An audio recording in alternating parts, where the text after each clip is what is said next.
What's going on, everybody? Welcome to the show. Another Friday, another episode of Why Are We Bullish? We've got a killer panel going on today. Very excited to have them all. We'll do some intros momentarily.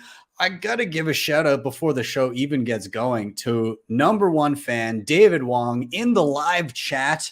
If you're not already in the live chat, if you're watching this somewhere else, you're not on YouTube and you're not in the chat there, you got to get in there because David's dropping the fire. If you're unfamiliar with David, he's here every single week, watches the show all the time, hates Bitcoin, but he's always here to tell us how wrong we are. So David, I salute you. Never change and keep coming back. One day we'll get that orange pill over to him, although he assures me right now that it doesn't work for him. So nonetheless, this is live. Anything can happen. So I defer to my friend Bill here. We'll do it live. Okay. We'll do it live. Fuck it. Do it live. I'll write it and we'll do it live. Thing sucks. If you have not already, like, subscribe, share, all those things really help in getting this content in front of more eyeballs. I am Ben with the BTC Sessions. This is your daily session.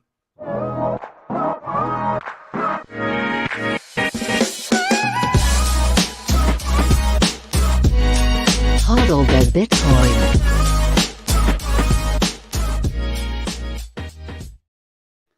Before we bring in our guests, let's take a look at where we are in the market right now. This is timechaincalendar.com. We're sitting at 28,472 US dollars per coin. A single US dollar will pick you up 3,512 sats. 92.07% of all Bitcoin have been mined. That's 19.33 million of them.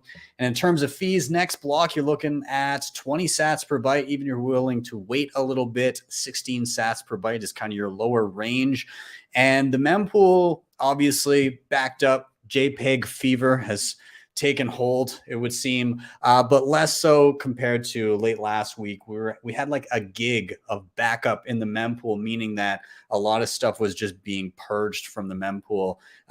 Not the case currently, but most people's mempools are around 300 megabytes. So just keep that in mind. Set your fees high enough. Use RBF. Do what you got to do. Use Lightning. All that good stuff. Shout out to sponsors of the show, HodlHodl.com. If you are stacking sats and you have a few priorities in mind, like peer-to-peer trading, being able to get instant self-custody, and no KYC, not having to give up your ID and your identity and all that important stuff in the process, well, HodlHodl could be for you. Very easy. You can get there, HodlHodl.com, and sign up in minutes with nothing more than an email address and be stacking non-KYC sats in a jiffy. They've got this new dashboard, by the way, on the front page, and it makes it easy as hell to just pick your currency, pick the payment method, set the amount, and then view the offers or create an offer. It's super simple. Anyways, check them out. Links are down below. Now, when you do get those KYC free sats, you're going to want to save them and secure them in the best damn hardware on the market. I love CoinKite and everything they're doing. The Cold Card Mark IV is an absolute beast. I've done an in-depth tutorial on it. I'm doing a in-person workshop down in Miami for the conference down there coming up on May 17th. But CoinKite, they just knock it out of the park. They've got obviously the cold card, but the tab signer, sats card, block clocks, open dimes, all kinds of great stuff. And coming down the pipe later this year, the cold card Q1 looks insane. So you can reserve it now. Head to coinkite.com. You can use code BTC Sessions for 5% off everything in the store.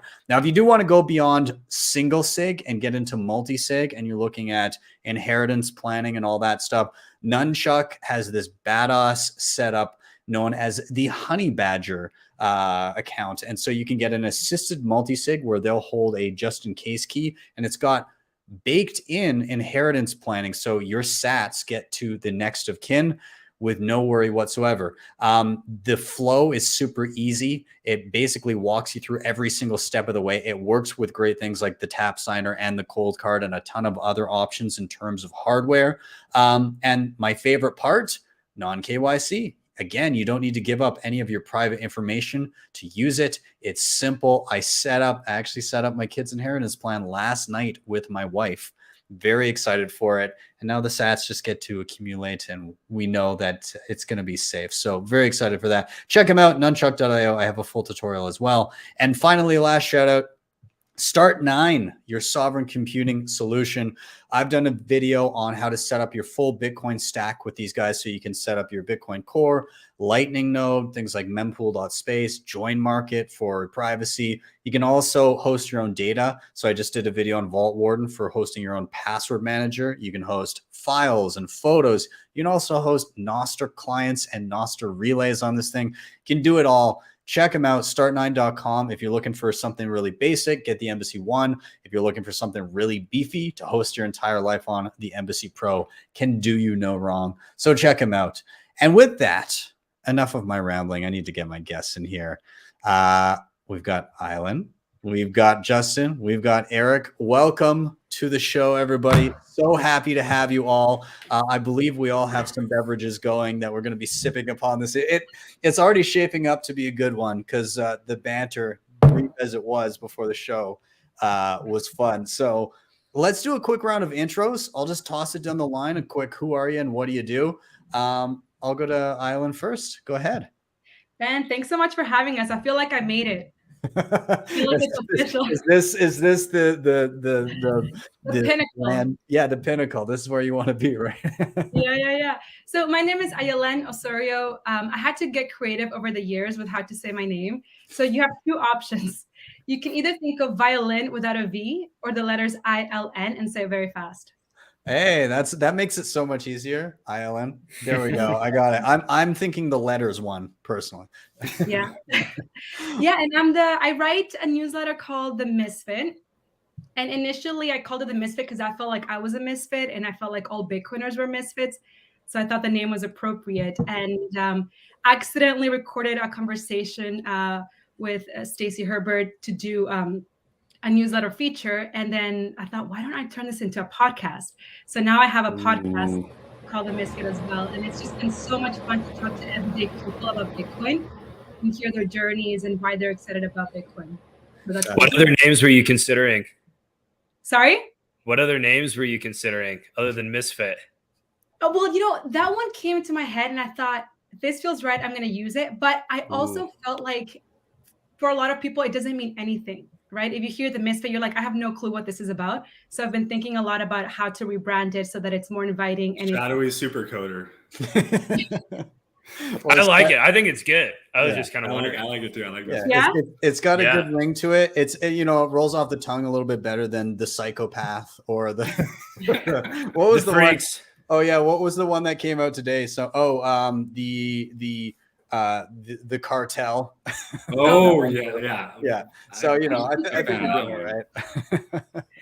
Awesome. Well, Eric, I'm going to toss it down to you as well. Give a quick intro for anybody who's unfamiliar. Yeah, Eric Yakes. That's YAKES. I got 3 Ks in there down there. Yeah. So I'm a finance guy. I jumped into Bitcoin. I wrote a book, The Seventh Property, and currently setting up a fund right now. And I shitpost on Twitter a lot, and that's kind of the 101. Dude, and anybody who hasn't read The Seventh Property, you should probably do that immediately. Jump over on Amazon or anywhere and grab it. It's fantastic.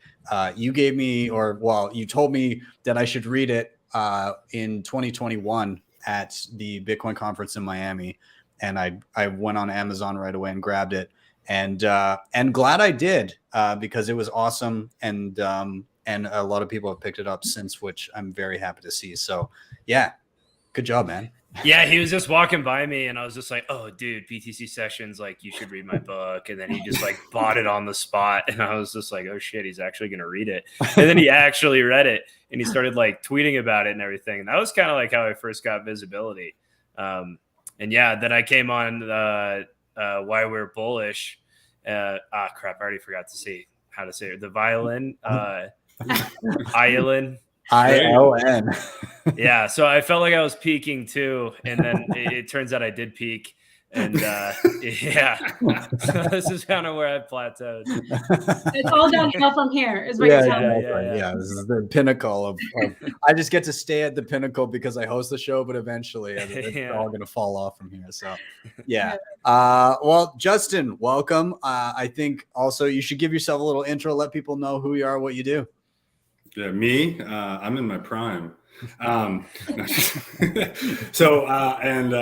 energy guy, or an electricity guy, maybe better said. And if we dial in even more, I'm a new technology on the grid demand response guy.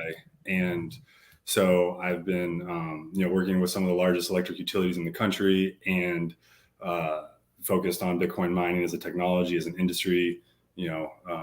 Obviously I love Bitcoin for all the other reasons as well, but that's where I'm at right now, is just really focused on mining. So we can talk more about that later.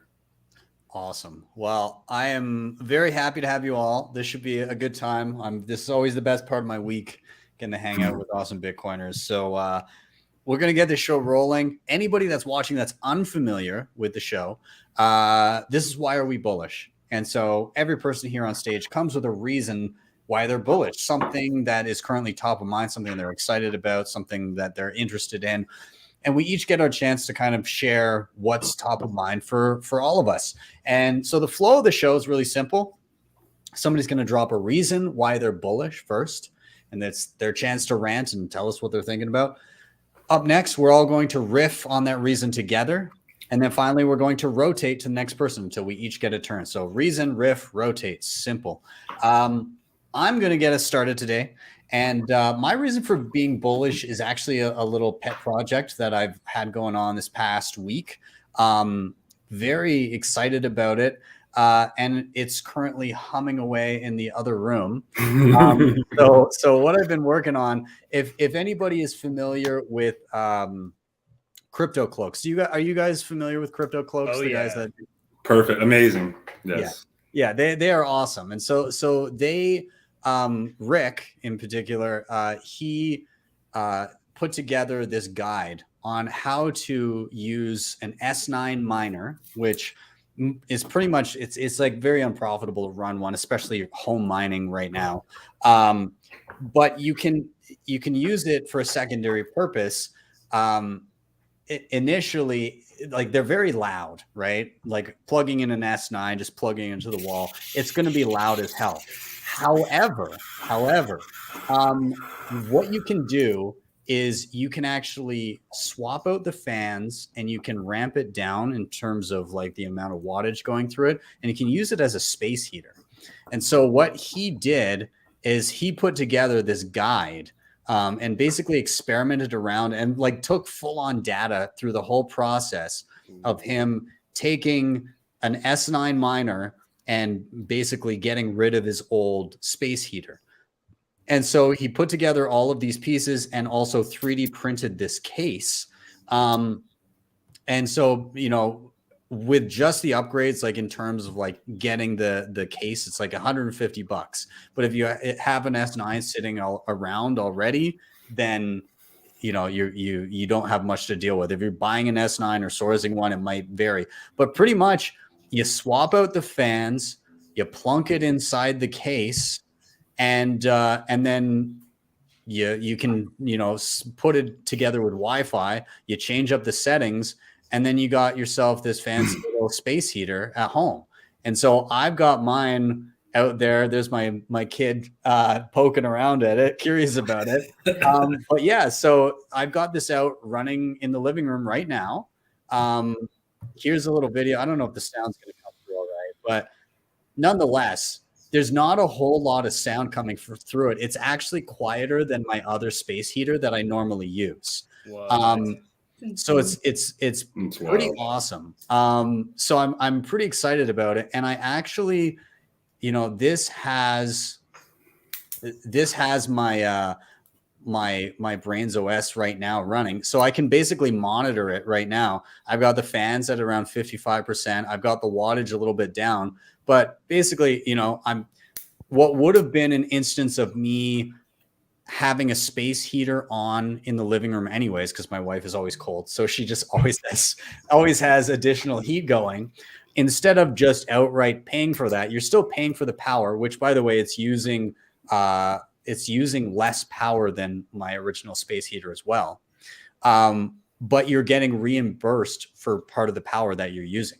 So an instance of, oh, that miner's unprofitable. Well, if you can use the heat that comes off of it in some way, shape, or form, then really you're just negating a cost, or at least being reimbursed for part of the cost. And so I can watch this and I can adjust it, and I can go into my configuration and fine tune it. And I can say, well, maybe I can get a few more watts in there, or maybe I can target the temperature a little bit differently, or change the fan speed a little bit differently to kind of tune it to get the temperature to what I'm happy with. And right now this seems to be doing the trick. The living room's at a good level. I've been filming kind of the process throughout the week of building it and figuring it out. Funny enough, the Wi-Fi was the most difficult part of it. Like I'm terrible with networking, but it just wasn't showing up. Anyways, now it's there, now it's working. And I'm you can see where I'm turning it off and on here, but this is my brains pool. And while I haven't stacked many sats yet, because it's been so intermittent as I'm playing with it, I'll be, leaving it on all week and kind of seeing what happens, and like really getting any amount of money back from power I would be using anyways is fantastic. So why not do it? So I'm very excited to put this video together. I'm very excited for all the interesting ways that people can use home mining to negate costs that involve generating heat. I see in the comments right now, Brains has dark mode. Thank you. You're 100% right.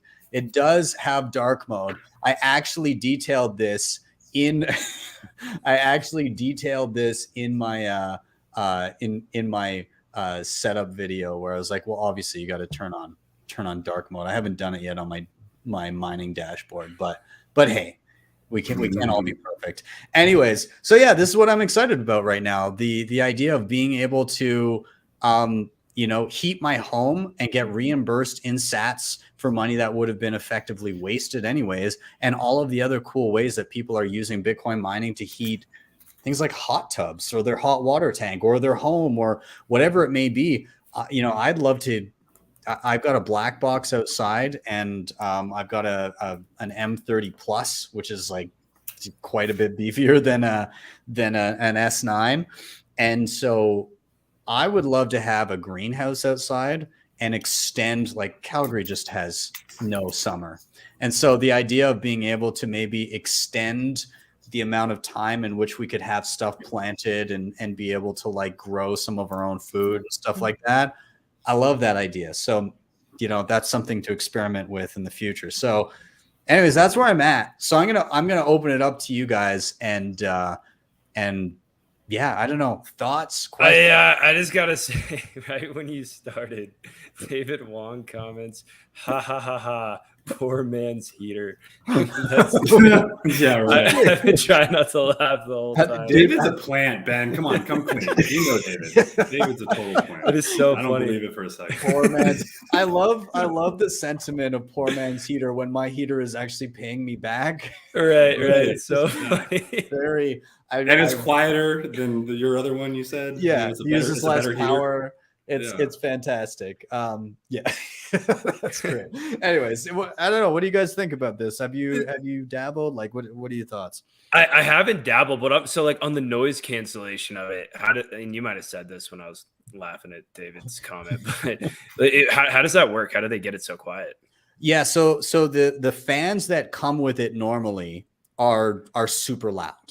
Even so, like out the gate, you basically have to get 2 replacement fans for either side itself, and then the power supply. So there's like kind of 2 main parts to the ASIC itself. There's the ASIC with all the hash boards that's actually doing all the computation, and then there's a smaller unit that's basically the power supply, and that power supply also has a little fan in it. So you just buy replacements that are just better than what's attached, which are like Canadian dollars, it was like $30 a pop. So I don't know, low 20s in US dollars. And basically you unscrew the originals and put on the new ones. And so that already reduces the sound a ton. And then this operating system that I'm using is called Brains OS. So what Brains OS does is it allows you to basically change your settings so that you can say, like, normally your fans are just running at 100%. So what you can do is you can say, well, maximum I want, this number of watts. Normally it's like 1400 and something watts. You can ramp that down. And then you can also say, all right, and then run my fans at like half speed. And so with less watts and less speed, it still maintains kind of an equilibrium in the temperature of the unit, so it doesn't overheat. But it allows you to basically fine tune the sound. And so what Rick did is he actually went through and he just spent, I don't know how long, tinkering with this stuff, saying, okay, all right, the fans definitely reduced all of the sound. So now how do I tinker with this and fine tune this?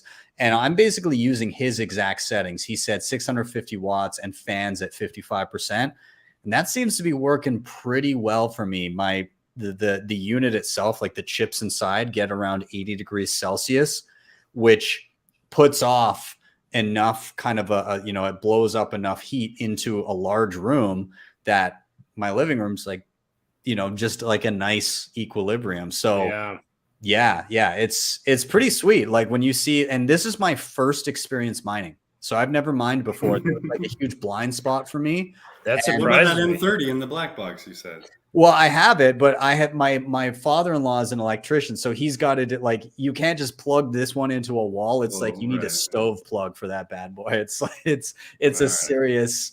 So I got to update my circuit breaker and all that, and then we'll see where I can funnel that heat. I don't have a garage yet, but when we get a garage, I'll heat that with it. But it'll be like a sauna in my garage unless I kind of divert some of the heat. Yeah. Well, maybe I could just jump right in because that's a perfect segue to what I had in mind. I think just to maybe sum it up, we're all going to look back in a few years and kind of chuckle at ourselves for how silly we were to be heating our water and heating our spaces by just passing electrons through a resistance coil. Mm-hmm. And without providing property rights to the global south or however you want to think of Bitcoin network. And wait. First, I got to double check. Are you going into your reason here? No, I'm not. No, I'm right. just about space heating. Thanks for the check. I've been thinking about it. Last week, I was telling you were going into my reason. Then. Last week, George, I was like, before the show, I was like, nobody say your reason early. I'll cue you up. And then in the side chat, I was like, George, did you just like blow your load early? Like, did you just drop your whole reason? He's like, oh no, I thought. But he was quick. Anyways, continue. I'm sorry. No loads have been blown. I will focus specifically on space heating. And I think I actually have an S9, a naked S9 down in my living room right now, and I can tell you exactly how warm your garage is going to get with a couple M30s in a black box. And it was heating my 3-story townhome over the winter, but it's too much now, so it's on the rooftop. But I love it. You're absolutely right. Like stacking those values, right? Like I would have had the heat on anyway, so now I don't need to turn the heat on all winter. And at the same time, I'm mining those Satoshis. And the other thing I'd throw out there too, I love Crypto Cloaks. I think that product that it's amazing. And but the other company, I think that I would is it okay if I just shill another company real quick? Okay, go ahead. And this, I think Heatbit also, we probably all heard it, Heatbit, or most people have. Their space heater, very similar concept. Less DIY, more like a product that you buy. And I've heard so many great things about their version 2 that's coming out here probably later this year, that I'm really excited, whether you do it through the Crypto Cloaks kind of DIY version, or you want to buy a more like, a product that's already put together from a company like Heatbit. these are just going to become commonplace. There's not going to be a reason why you would ever want to buy just a standard dumb space heater from Home Depot or Lowe's. You're going to want to get these. And I think the price points are, you just mentioned, Ben, those price points are very, very competitive to like a good space heater that you would get anyway. So money heaters. Money heaters. There you go. Yeah, that's right. I want a money heater. Well, there's so much you can do with it too. Like I know somebody who has a hot tub heated by a miner. Oh, that's so cool. Yeah, it's awesome. Like it's incredible. And like heating garages is like a pretty normal thing, but it gets really hot in there. Yeah, there's a lot. If you have something that requires heat, yeah. Like your wife. Yeah, I remember I reached out to Mint Green and I said, I know nothing about mining. Can I come over and just check out what the mining situation you guys have going on? And they were so gracious and they said, of course, come in. Are you ready to go in? I was like, yeah. It's gonna be very loud. Do you want some headphones? I was like, no, I'm fine. How loud can this thing be? And they had so many miners and we went in. I was like, what are you saying? And I was like, this is so cool. And I get closer to them and you could see Colin go, no. And my hairs just got sucked into the miners. I lost so much hair that day. I was like, oh no. And I'm pulling it back and Colin is helping me. And I'm like, oh my God, okay, they're a health hazard. Oh my gosh. I'm sorry to hear that. They're so powerful. They're so loud, so powerful. So yeah, if you're gonna go in and see some miners, be careful. You might get sucked in. Wow. You might lose some hairs. Is that? Man. I wonder if that's why Breedlove like chopped his hair. that's what happened. Hey, and Steve. Yeah, I know, right? Like, I feel like, I was a fan of the man bun, so maybe he'll grow it back one day and just avoid the ASICs. But yeah, yeah. So, anyways, I'm very interested to learn more. I got to give a shout out to again, first Rick, who's been like helping me. Literally, anytime I DM him, I'm like, "Yo, dude, what the fuck? I can't. Like, how does this work? Or this screw doesn't go in the right place." And he, like, just the whole way through.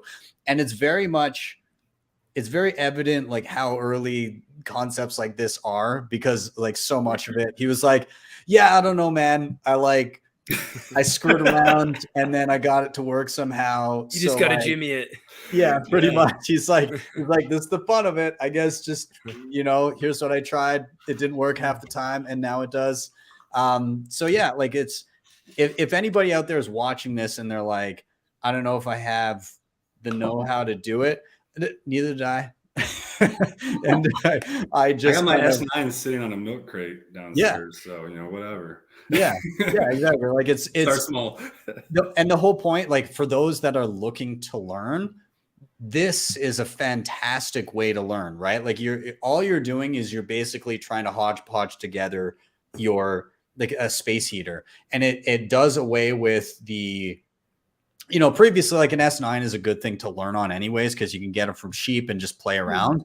But like now it'll actually have a use afterwards other than just learning. You can now plug it in and just like, have, warm your home or like, bump up the heat in certain rooms. But I think it's a fantastic way to learn. And I'm really glad this is going to be kind of my first focus on mining in terms of tutorials, because it's a practical way that people can get started. And then when they learn, they'll be like, okay, so this, but with a higher end machine, and I just got to make sure that the cost basis makes sense. But I think, again, like to kind of break into how do I home mine and make it worthwhile other than just the learning part, I don't think you can go wrong here. So yeah. Hey, Eric, totally unrelated, a bit of a segue. Yellow wants to know, why so many whiteboards? So what's written on okay, so that's Old Faithful right there, and I got that off Craigslist for $20, and it's a total piece of shit. It's all like wavy, and it kind of like pokes in when I'm writing on it. And then my sister was moving And she was just like, she had this like super fancy whiteboard, and I was just like, give me that. And she gave it to me. So now I can't get rid of Old Faithful. We've been through some good times together, but I don't really use it anymore. Yeah. Well, I mean, you can draw fun pictures on it or something, I think. Yeah, exactly. I could do a little yellow meme on it. Yeah, perfect. I love it. Is it a ping pong table? Yeah, it is. It's a Cornelia ping pong table. That's right. Yeah, I got a lot of shit. Taking me back to my forget. college days. Yeah. Yeah. Oh, are you a good player? No. Oh. I just Well, recognized it. neither is Eric. Just in between like planning sessions for the fund, he's playing Flip Cup. There you go. I peaked in high school on my ping pong skills. Got to the semifinals in the school doubles tournament. That was fun. Ooh, I'm terrible at ping pong. Wow. I don't have the control. That's awesome. All right. Well, I guess I'm going to round out this topic. I'll probably be dropping that tutorial early next week. I just got to kind of film the Wi-Fi portion of it. But yeah, if you're curious, just head to cryptocloaks.com and you can see like there's like a home mining section, and they've got like a little how-to there if you want to get an early jump on it. But yeah, pretty awesome. Very excited to dive into my blind spot. But with that, we're going to do a little rotation here. First, I'll give a shout out to, again, everybody in the chat. I'm going to start pulling up more comments here as the show gets in and I'm not actively unloading my own reason. But also give it a share, like, all that good stuff. Get more eyeballs in here. And I'm going to toss it to Ayelen, and I'll just cue you up with a simple question. Why are you bullish? God, there's so many reasons. But, you know, I sent out, I'll start with kind of sharing a little trend that I'm noticing. I sent out a newsletter earlier this week, and I was trying something different. And it was like, okay, I really love to do these profiles on Bitcoiners or just people whose life is changing with Bitcoin. But they're a lot of work, and I've been taking some time off to think about the podcast and the newsletter. But I have this itch to write. So I'm just going to share these articles that I found interesting. And one of them was, I think, Mackenzie from CNBC. Yes. Published an article called, I have it written down. It's called "Bitcoin is Poised to Blow Up Africa's $6 billion banking system." And I thought, well, that's really interesting, you know, because that's really such a powerful headline. And I remember also just seeing in Forbes, seeing a few of just these like different articles coming up, and they're about, like, I'm going to read them because I wrote them down. Regardless of price, Bitcoin is a lifeline for African refugees. That one was written by Farida Naburema, who is a human rights activist. There was also, yeah, that's the article. That was an amazing article. If you get a chance to read it, you should definitely read it. Yeah, and then the other articles from Forbes is like the Nigerian election and Iraq crisis are fueling Bitcoin adoption by Abu Bakar, Bitcoin developer, and then how Africans are using Bitcoin without internet access. And I'm like, this is so interesting, because I remember going to Forbes a year ago trying to learn about Bitcoin, and it was just, no offense, not very exciting content. Mm-hmm. And it was very much XRP, Ethereum, the price, and they didn't post it often. But now for the month of March, you're seeing still that kind of content, but now more how Bitcoin is changing the global South in Africa. And they're also going into the banking crisis and trying to explain what's going on there. They even had an article called "If Crypto Keeps Up Its Momentum, More People Will Be Interested in Pivoting Their Careers Towards this Space." So I think that's mind-blowing that they're kind of shifting a little bit and kind of exposing the fiat system and the banking system, while also talking about Bitcoin as money and not an investable asset, and how it's changing people's lives. And it's not a scam, but it's life-giving, and it gives you opportunities. And then also talking about job opportunities in the space. So if you're a Forbes reader and you're going there, you're like, you will notice that there's a shift in content and in the narrative around Bitcoin. And I think that's fascinating. It kind of begs the question, why is this shift happening? You know, I'm trying to think about it. You know, could it be that, I don't know, they hired somebody in the management team or the editorial team and they're a Bitcoiner, or maybe, I don't know, their numbers are down, like their views and revenue are down. So they're trying to think, how do we talk more uniquely about this space? Or maybe they're like, oh my God, this thing isn't dying. We better get on board. Yeah. it's really, I find that so fascinating that this change is happening within the last month. And I'm really curious to see where it goes for the rest of the year. And, you know, I think smaller media outlets will follow suit if they continue down this path. And I think that's huge. And that's going to open people's eyes to the actual power of Bitcoin. So I'm really excited about that. And I think it's awesome. I love that. Oh. So the Africa stuff is such a great thing to highlight, right? Like it kind of plays to the whole Alex Gladstein check your financial privilege kind of mentality of, you know, in the West, it's so easy for people that aren't already interested in Bitcoin to just dismiss it and be like, oh, it's useless because you know, you've got access to the greatest banking infrastructure on the planet, which apparently still isn't that great Right. as we've been seeing. But nonetheless, like, you know, for the most part, you can move your money around fairly easily. And you can access a lot of things that the average person on the globe cannot. And so it's so easy to be dismissive of it. But when you're presented with these types of pieces of content in the mainstream, all of a sudden it becomes you know, if you're shitting on it, it's like, well, why are you being such a dick? Like all of these people that are less privileged than you are actually being rescued by this kind of global network.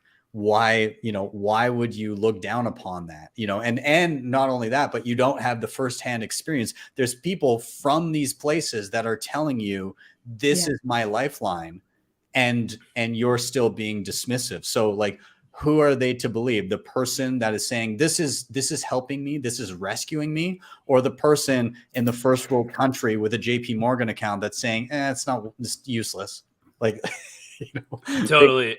It's going to be so ironic in years to come too, not only for like the financial privilege aspect of it, but also on the energy side. It's kind of funny how like much like in particular, like leftist type media too, is pushing narratives to support these types of concepts while shitting on Bitcoin, and they're completely shooting themselves in the foot, and they're going to have egg on their face because of it. Yeah. 100%. Yeah. And, you know, it's just maybe rescuing them from what, right? Like they take a look at what they're dealing with, right? You have hyperinflation, you have money that they have no control over. I mean, if we're talking about the continent of Africa, I mean, just look, it was in the headline, right? The continent of Africa, or maybe even sub-Saharan Africa, the banking sector is $86 billion. Like, that's it. I mean, it's, and not to poo-poo. I mean, it just is an example of, you know, what these people have been struggling with for so long. And, you know, I think the good news is that Bitcoin is going to be their lifeboat. It is going to be their rescue, their escape hatch. And, you know, just maybe the last thing I'd say is, you know, they have the youth, and the youth are making it happen over there. And that's really exciting. And just in general, I think, Ayelen, you mentioned the brain drain, and, you know, I'm here to tell everybody the brain drain is real.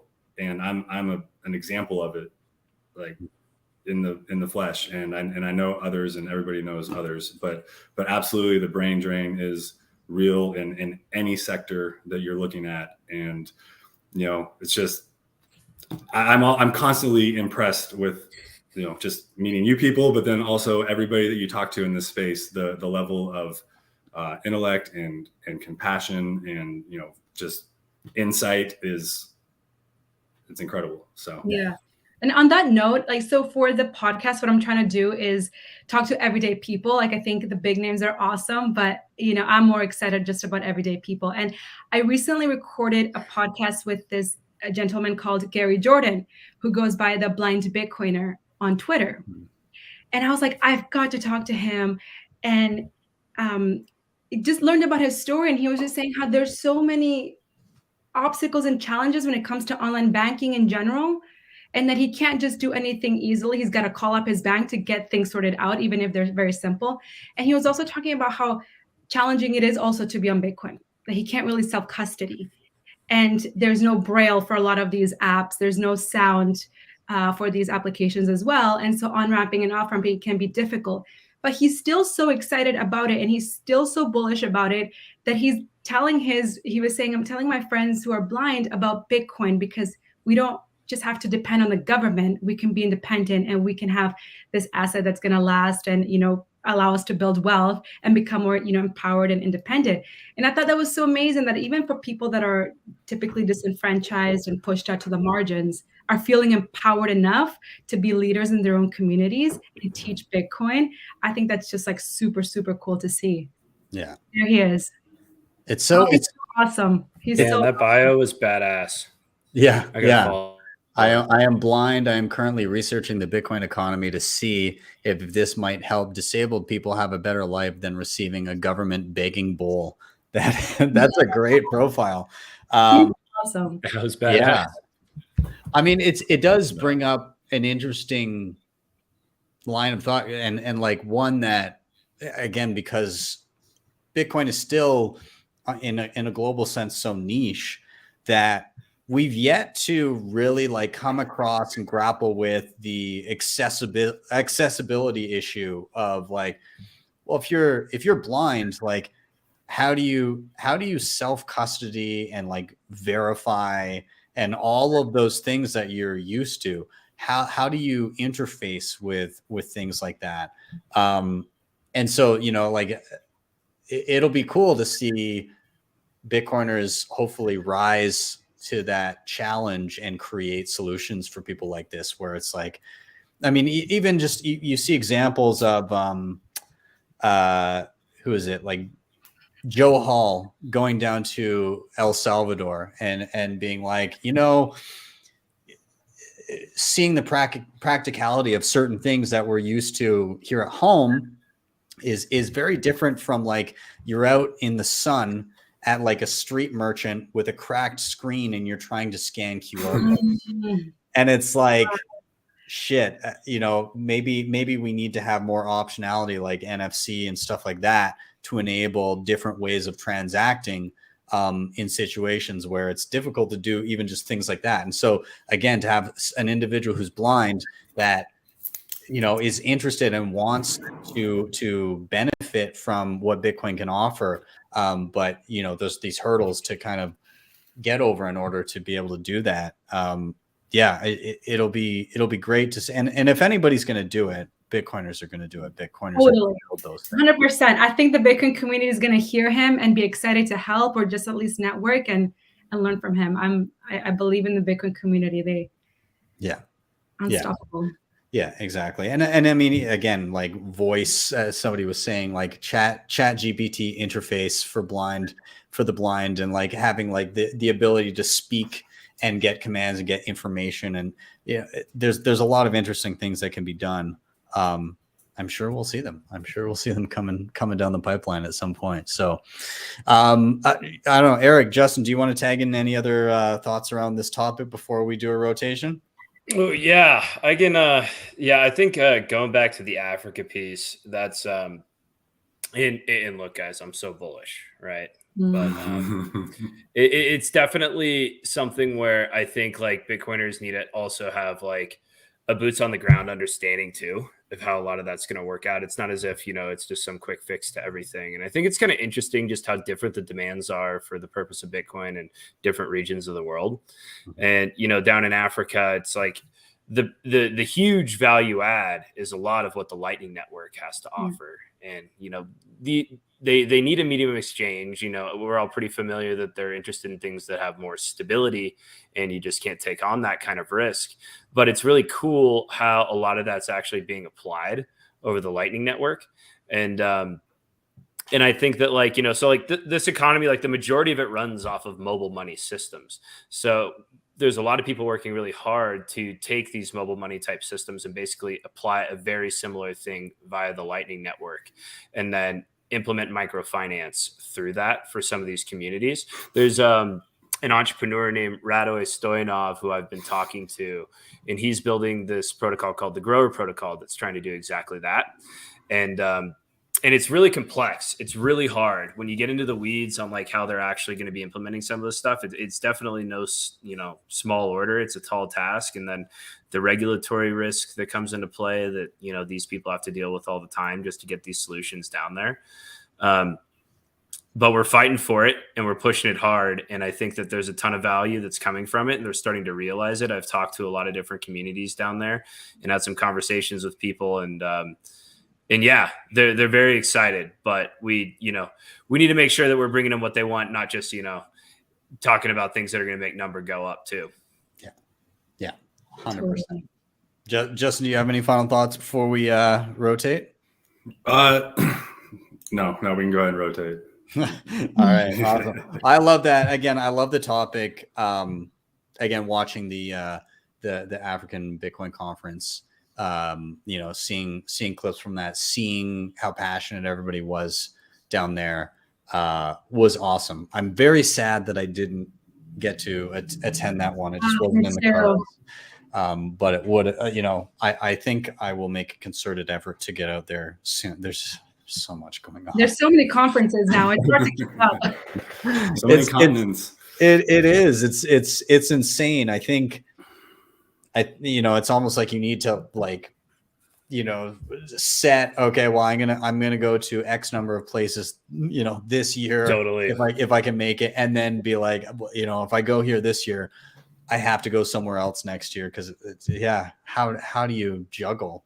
There's so much now, and then like pairing that with personal travel too. I'm in my late 20s, and I'm kind of in wedding season. All my friends are getting married, and it's like I gotta start telling people no. This whole Q1 this year, I was basically gone. I can't make the wedding. That's conference day. Yeah, it's Bitcoin Miami, man. Sorry. Yeah, giving a keynote. Yeah, 100%. Yeah. All right. Well, okay. So we're gonna do a rotation here again. Shout out everybody in the chat. Apparently, Yellow tweeted out that everybody come watch because he's naked. But it turns out it was a rug pull because he's always naked. So Yellow, thank you for the extra shout out here. Nonetheless, we're gonna do a rotation here. I'm gonna toss it down to Eric. And I'm going to cue you up with a simple question. Why are you bullish? Okay.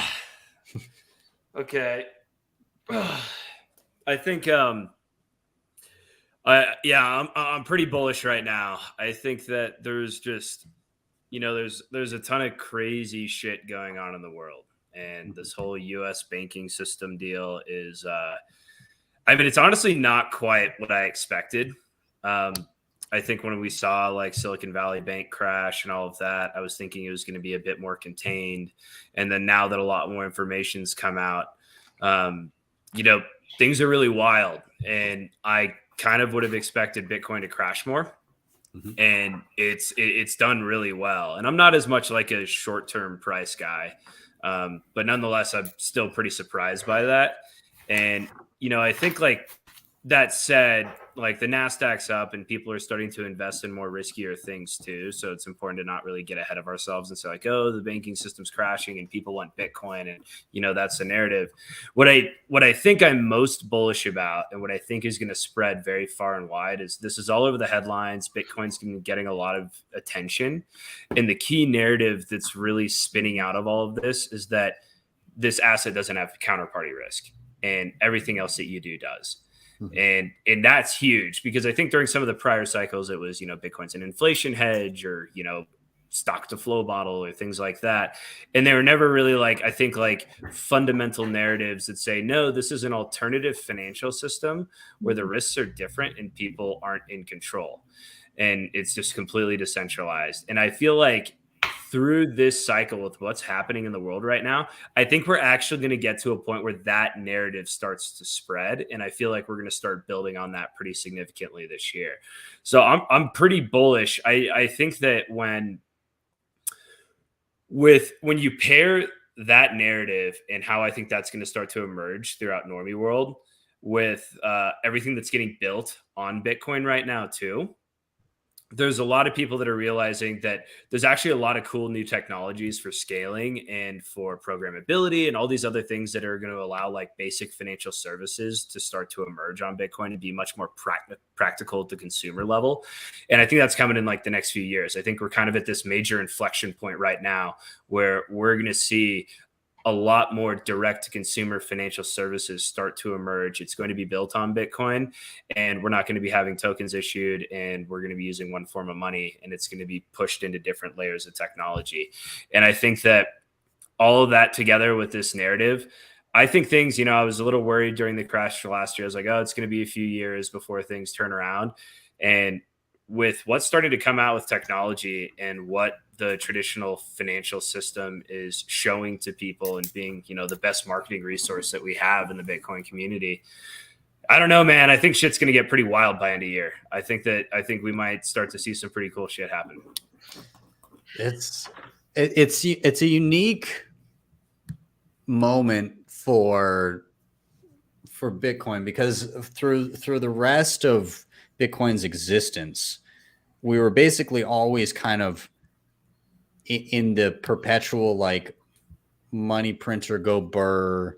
Everything is, the stock market's always up. Like there's always been this as a backdrop, and we're now, in the midst of, again, like some of these like banking liquidity crises and collapses, and again, as you said, the counterparty risk thing, and the narrative right now is, I mean, kind of there's still a lot of caution, but like you said, people are starting to dabble back into riskier assets again. But it's just a very unique time to be going into a halving, I think. Totally. Yeah. I'm very curious to kind of see what that narrative looks like, especially in the face of, obviously that, you can't turn off that printer for long before shit starts to break. Right. And we've begun to see, like, they basically undid how much of was it like half or more of all of the QT that they did in the past year, they undid in like 2 weeks? It was. I don't maybe know. More. Hundreds of billions, but I don't know what the final number is. But yeah, it's totally crazy, and people are realizing like there's two options here. It's either we crash our financial system or we push ourselves into inflation. There really isn't an avenue out of this. And like, that narrative's existed, at least in the Bitcoin community, for some time, but it's kind of coming to a head now. And people are realizing with this, Fed effectively pivoting from prior policy within 2 weeks that they don't know what they're doing, and things are getting pretty wild. And I think we're going to, to your point, going into a halving, we're going to start to see a lot of this get realized. And that's pretty bullish. So to given we're talking about your ping pong table, here's my metaphor. So you've got two people on either side of the ping pong table. One is inflation, and one is collapse. And the beginning of a ping pong match is boing, boing, kind of like, lightly, bing, bing. And then all of a sudden things start to intensify, and that ball starts flying back and forth super fast. And that seems like where we're at now. Before, it was like, oh shit, everything's blowing up. Cool. We're going to print a bunch of money. Cool. The ball is slowly coming to the other side of the table. We'll swat it back. Oh shit, stuff's starting to break. And then it's going back and forth. And now it's like, all right, print trillions. And then raise rates as fast as possible. Oh shit, stuff is breaking. Undo like half of that QT in 2 weeks. All right, lob it back. Like it's boom, boom, boom, boom. And now it's like people are realizing, do you guys, like everybody's trying to be like, do you guys have a handle on this? Because it kind of seems like you're not quite sure. And like you get Ayelen, and she's like, well, no, it would, in order for any other banks to get the same treatment, it would have to go through this and that. And then like dialing it back literally 180 degrees the next day within 24 hours. Or totally different pages. And everybody's like, oh fuck, nobody knows what they're doing. That's kind of where we're at right now. Right. Well, Oh no, we shouldn't have 12 people controlling what happens with the world's money. But I should put a side note. David Wong says my checking account is earning 4.5% risk free right no now. risk. Damn, Well, he doesn't have over risk-free. 250K, I guess. That's good for him. I want that risk-free 4.5. Yeah, it's to quote the great Raoul Paul, it's practically risk free. Practically. Wait, what's inflation? I don't So, know. but so here's I think the part that I don't know. Like we'll see. Is it over or is it not? Like has the tide been stemmed or not? Like because I had a friend who's in the banking industry when Silvergate went down, and he's like, well, it just goes to show you that it's all about banks having solid fundamentals and good balance sheets. And I was like, yeah, like U.S. Treasuries and mortgage-backed securities, like you just like that was the problem, and now you just described basically every bank. So don't I think people, if they take the message that this was just risky lending or consolidated depositors or what have you, that they're going to be missing the forest through the trees, because this was the fact that the banks loaded up on long duration assets, treasuries, and I learned everything I know from Greg Foss and everybody, but and then they just got railed with the interest rates, and all their liquidity got devalued, and then people went to get their money back. So it's the fact that now people are recognizing this counterparty risk, right? Like, and maybe your funds are insured up to 250K probably, or maybe they're even insured over 250K. Like what is insurance anymore? What is the FDIC, right? Like everybody just gets what they want at this point, or maybe it's not, right? Like there's your counterparty risk right there. And so the fact that Bitcoin is holding strong here, and it's part of the narrative, I think is just incredibly bullish, and some people are going to get it, and they're going to make the, and it's a one-way door, and they'll learn along the way. And some people won't, and they'll transfer their money to JP Morgan or Wells Fargo, but they'll learn at some point. But is this maybe a decoupling? Maybe not. Is it risk on or risk off? It's hard to tell, but it's more than I had on my bingo card for 2023. I'll tell you that much. Yeah. Well, and we're discussing this in the kind of systemic grander picture kind of mindset, but like for the average person, how this is playing out is pretty unprecedented as well. Like I'm in Canada. Ayelen, you're West Coast, right? I am. Yeah. So one of the most expensive cities in the world. I did not know that when I moved here. Yes. Well, you found out, didn't you? Yeah. Fucked around and found out. Yeah. So I saw something the other day, because anybody in the US, Canada's interesting in that we had our central bank more or less giving financial advice to individuals on where they should put their money.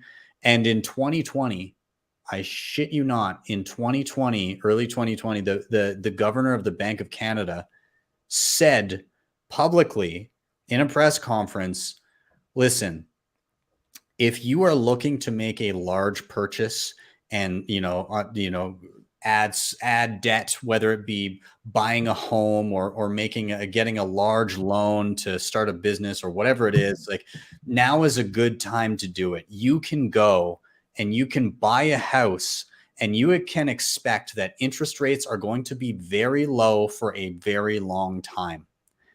And so a ton of people went and did that. A ton of people went and bought homes in Canada in like places like the West Coast, where it's the most expensive some of the most expensive real estate on the planet. Yeah. And again, record low rates. And then they printed a ton of money. Inflation went up like crazy. And so everybody's already being pinched by like, oh, I can't afford groceries. I can't afford to fuel my car. I can't afford this, that, and the other thing. And then the Bank of Canada, like just like the Fed, increases interest rates at breakneck speed, the fastest they've ever done it in such a short period of time. And then again, I shit you not, the Bank of Canada, like 2 years after they told everybody to go out and buy a house, comes out and says, hey, if you bought a house in 2020 or 2021, like, and low-key, exactly when we told you to, effectively you're fucked, because what's going to happen is if you had a variable rate mortgage, you can expect it to go up by like 45%, your monthly payments. And if you have a fixed rate mortgage, the way that it works in Canada is every 5 years you renegotiate your rate, even if it's fixed. So it's fixed for 5 years and then you renegotiate. So like they're like, oh, if you got a fixed rate mortgage, then by 2025, 2026, you're going to renegotiate. You could probably expect it to go up by like 30% or more. Well, the rates will be zero by then. Again. Yeah. We won't even. But like you're seeing some of them come to fruition now. I saw a picture of somebody's breakdown of their mortgage, and so what the banks are starting to do is they're saying, because they're like, oh shit, we're gonna have defaults, we're gonna have foreclosures and all this other shit, and there's not gonna be buyers because the rates are so high, and we're gonna have to sell it much lower.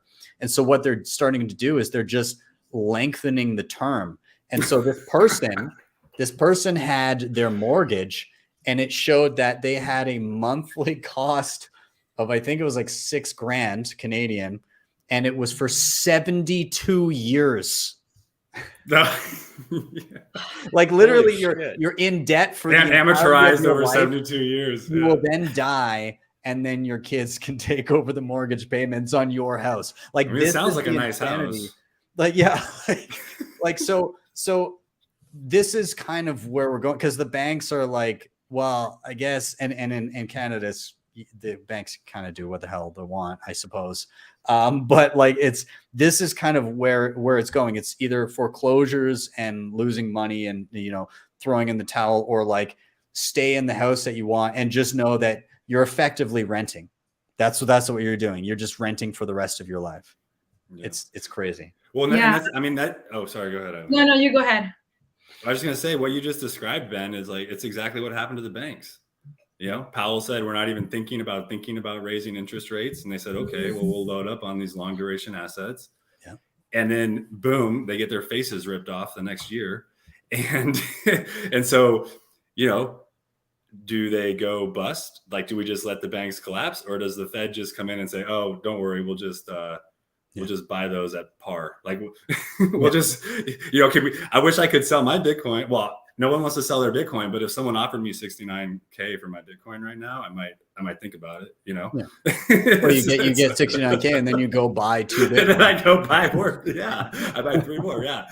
I'll send you 1 Bitcoin and I'll go buy 3. Exactly. Yeah. So, it's crazy. It's crazy. I wonder if any banks like got lent at par, and then go buy more, and then went bought more U.S. Treasuries 10 years. I wouldn't put it past them. Yeah, good times. I don't know. Ayelen, you were going to say something as well. Yeah. So again, I'm in Vancouver, the West Coast, really expensive city, and you almost have like 2 groups of people. There's a really wealthy, and then there's the really outdoorsy, adventurous person who's not that wealthy. And they're poor, like not poor in the global context, but like if you live in Vancouver, you're effectively poor. Yeah. Yeah, exactly. Living out of their Forester on the curb.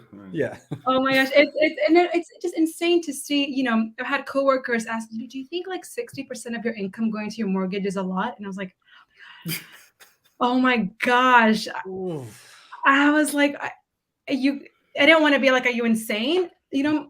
But there's also that, like, a lot of, I'm kind of like Eric, where a lot of my friends are getting married, and then what comes after is buying a house.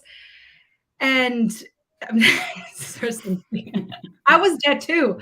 I hurt for them, but it really is insane to see just young adults feel the pressure to buy a home be in so much debt and then figure out, okay, I can get my groceries. If I get milk in this grocery store, it'll be cheaper than this one. And so then you're spending energy trying to figure out where else you can like save money and save gas.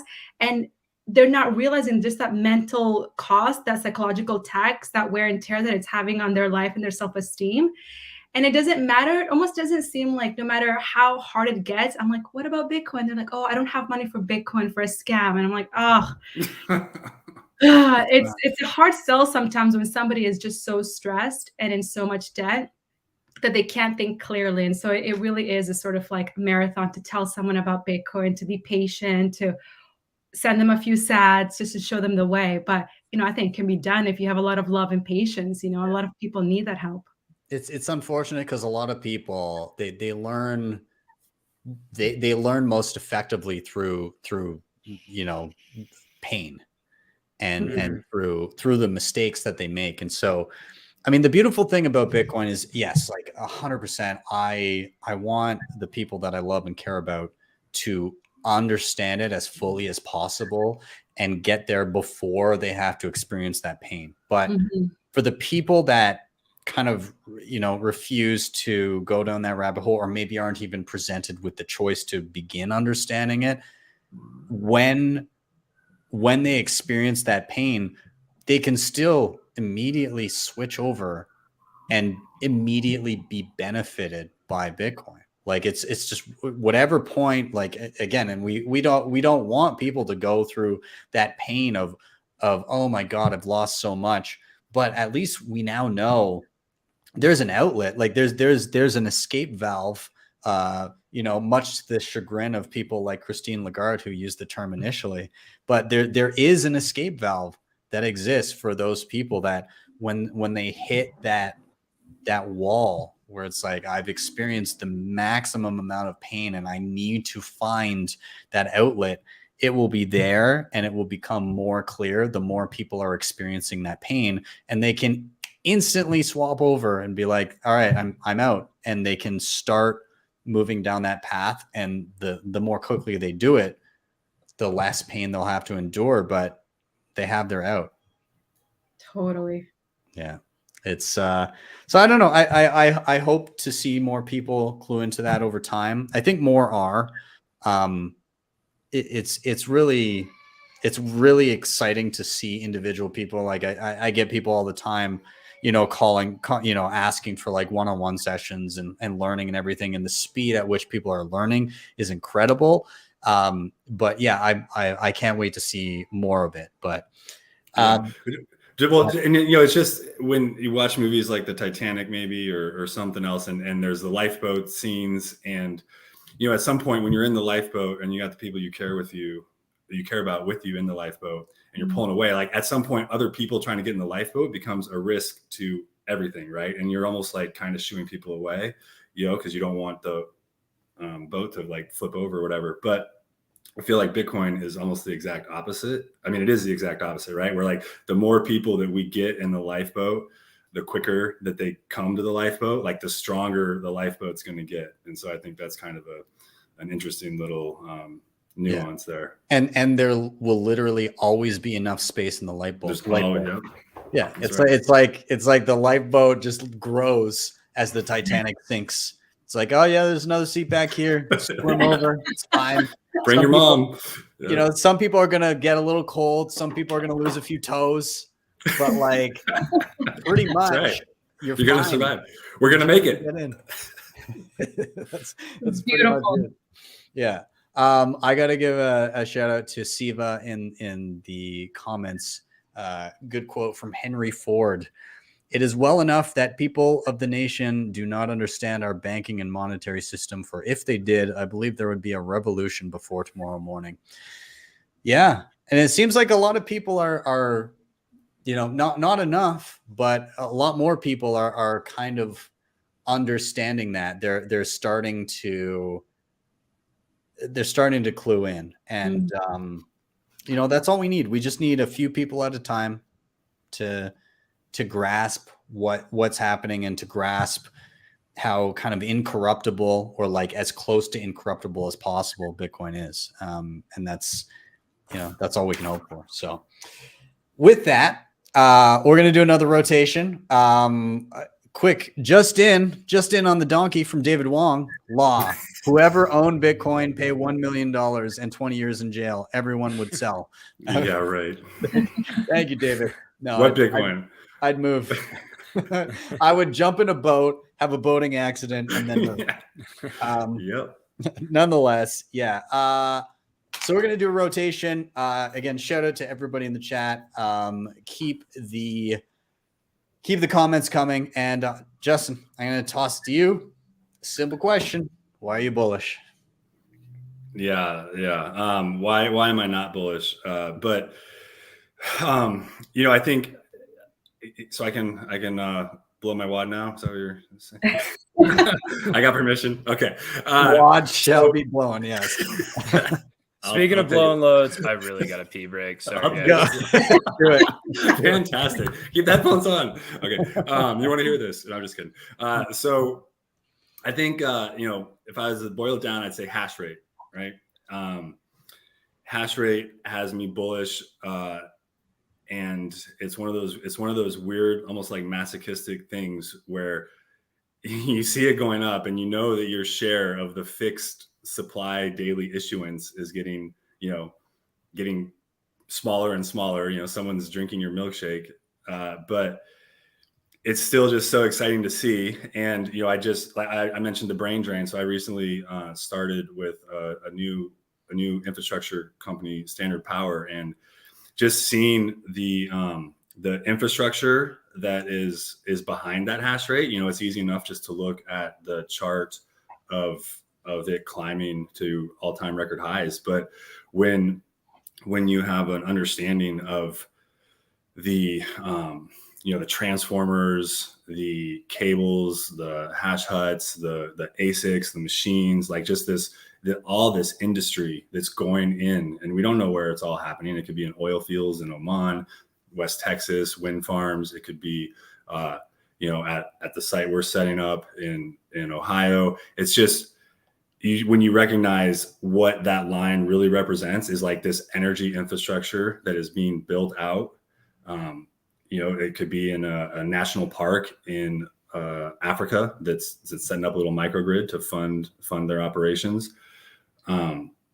It's incredible, and it just has me so excited. And I think where I really start to get bullish is with the recognizing all the strategic integration of ASICs mining. And Ben, you already mentioned earlier one of them being reusing the heat for space heating. But when it comes to the electric grid, there's just so much opportunity that I think electric utilities and Bitcoin miners are recognizing and taking advantage of. We've all heard about, if you haven't, I'll tell you right now, the winter storm in Texas over Christmas when upwards of 1.5 gigawatts. Okay, that's 1,500 megawatts. That's 1,500,000 kilowatts was shut down almost exactly when it needed to shut down, and they avoided blackouts. And it was probably like the single largest demand response event in human history, like by one particular industry. I haven't done the research, but it's hard for me to think of something that was larger and more coordinated than that. So that's happening, but that's just one example. And at the same time, we're seeing the Bitcoin mining provide value to the grid and increase reliability and any number of things. We also have this other side of the coin where we're seeing the opportunity for rural revitalization. You could think of, or I've started to think of Bitcoin mining. You see a flare, that's stranded energy at a landfill or at an oil field. It's stranded energy. They have nothing better to do with that energy. That's all the evidence you need, right? Is that flare. They're lighting it on fire. If they had a better thing to do with it, they would have. Okay, Bitcoin mining can show up and do that. Well, I'm starting to recognize like rural decay throughout at least the continental US, and I'm sure obviously it exists all over the world, but if they had a better solution to what they were experiencing right now, they'd be doing it. But what we're seeing is that Bitcoin mining has the opportunity, because it's location agnostic it can show up in these places where other heavy industry can't. And, you know, we're seeing, again, going back to the company that the team that I just joined, you know, one of our main missions is to set up these Bitcoin miners in these exact situations where we come in, we engage with the community, we help, you know, deal with whether it's just physical like eyesore blight, you know, of closed down factory or paper mill or coal plant that was shuttered that's just sitting there, you know, just everybody can see it. It's just a reminder of how things are.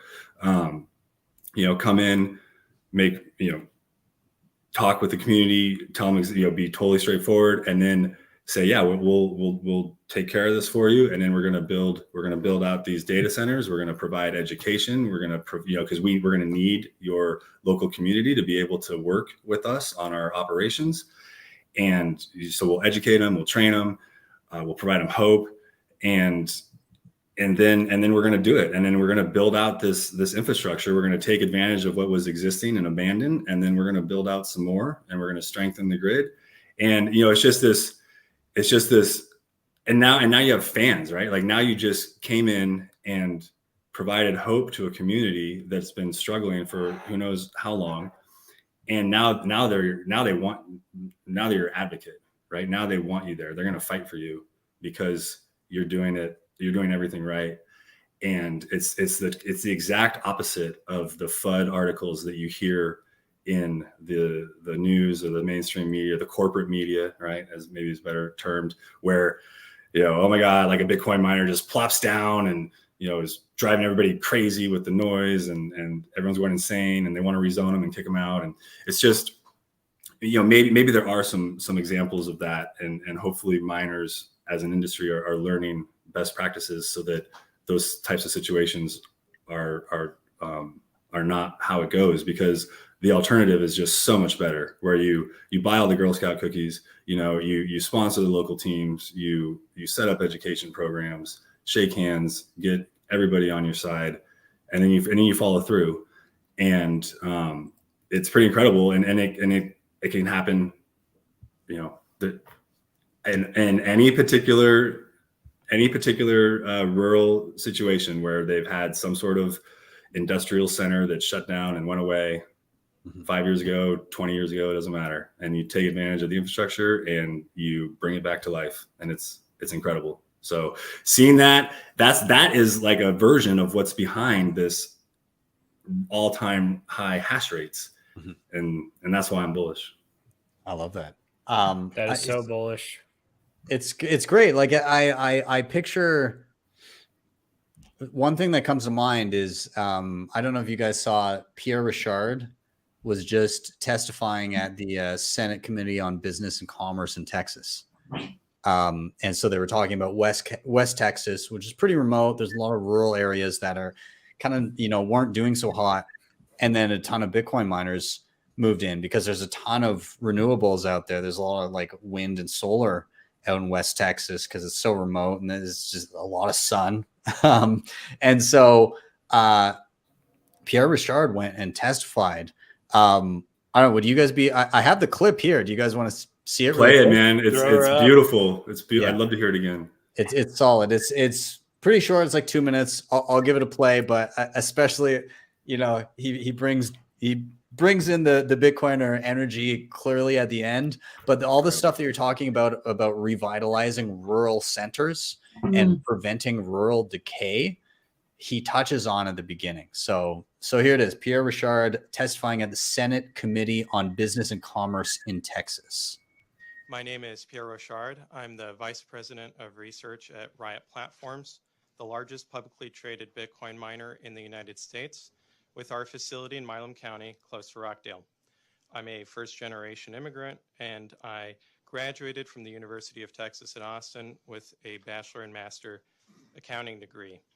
Thank you, Senator Kolkhorst, for your work on demand response issues.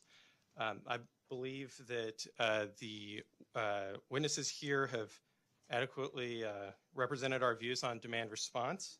I would just add that there is already a 60% limit to prevent concentration in demand response programs, and that this bill would override ERCOT's long-term study on large flexible loads.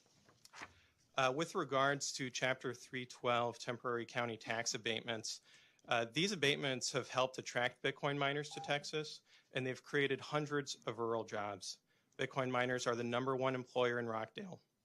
Bitcoin miners are also the #1 taxpayer to Rockdale ISD. Bitcoin mining is good for rural education. Milam County has record sales tax revenue thanks to Bitcoin miners. Even if you are skeptical of Bitcoin, these abatements have been highly effective at revitalizing rural communities. It is also in our national security interest to mine more Bitcoin here in the United States and take market share away from foreign adversaries like Russia and China. We should not add unnecessary regulatory burdens or raise taxes on this strategic and innovative industry. For these reasons, I recommend to vote against SB 1751. Bitcoin is freedom money. It empowers people so that they can earn, save, and spend their money without relying on or trusting government central banks. Thank you. Mr. Richard, any questions? I have one quick.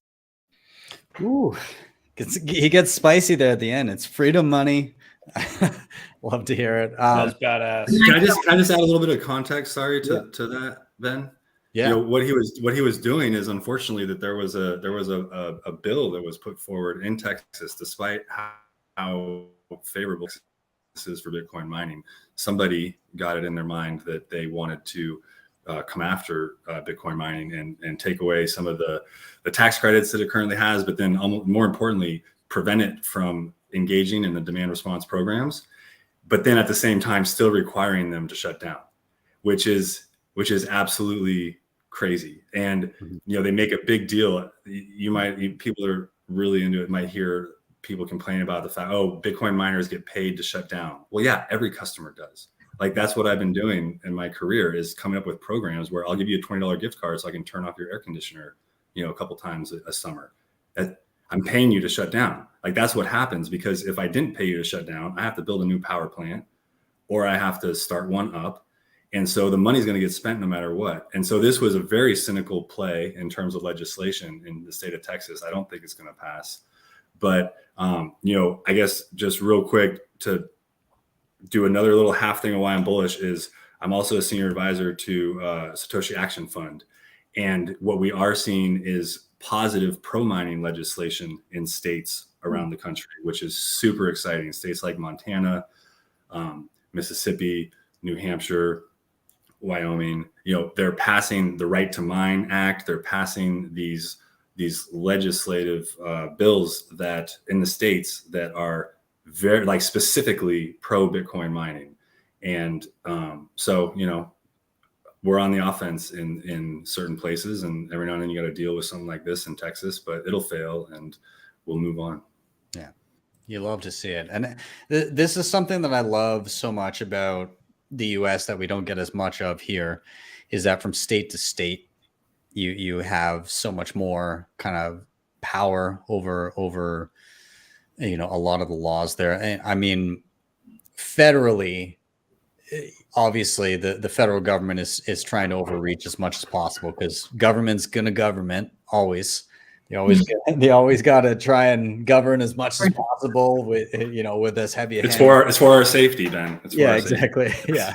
But in Canada, it's, you know, the federal has a lot more power and control, and from province to province, a lot less power.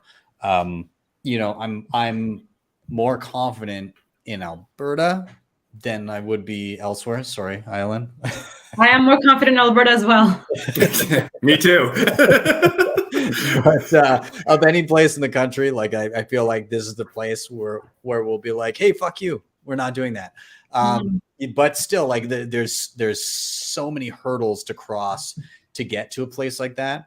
But of any place in Canada, this is probably where it would happen.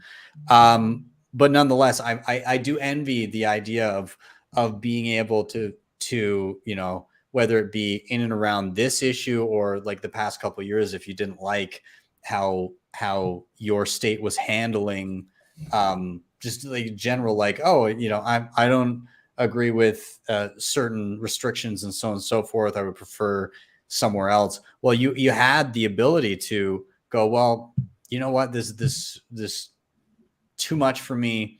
I'm going to relocate to another state that has a different way of doing things.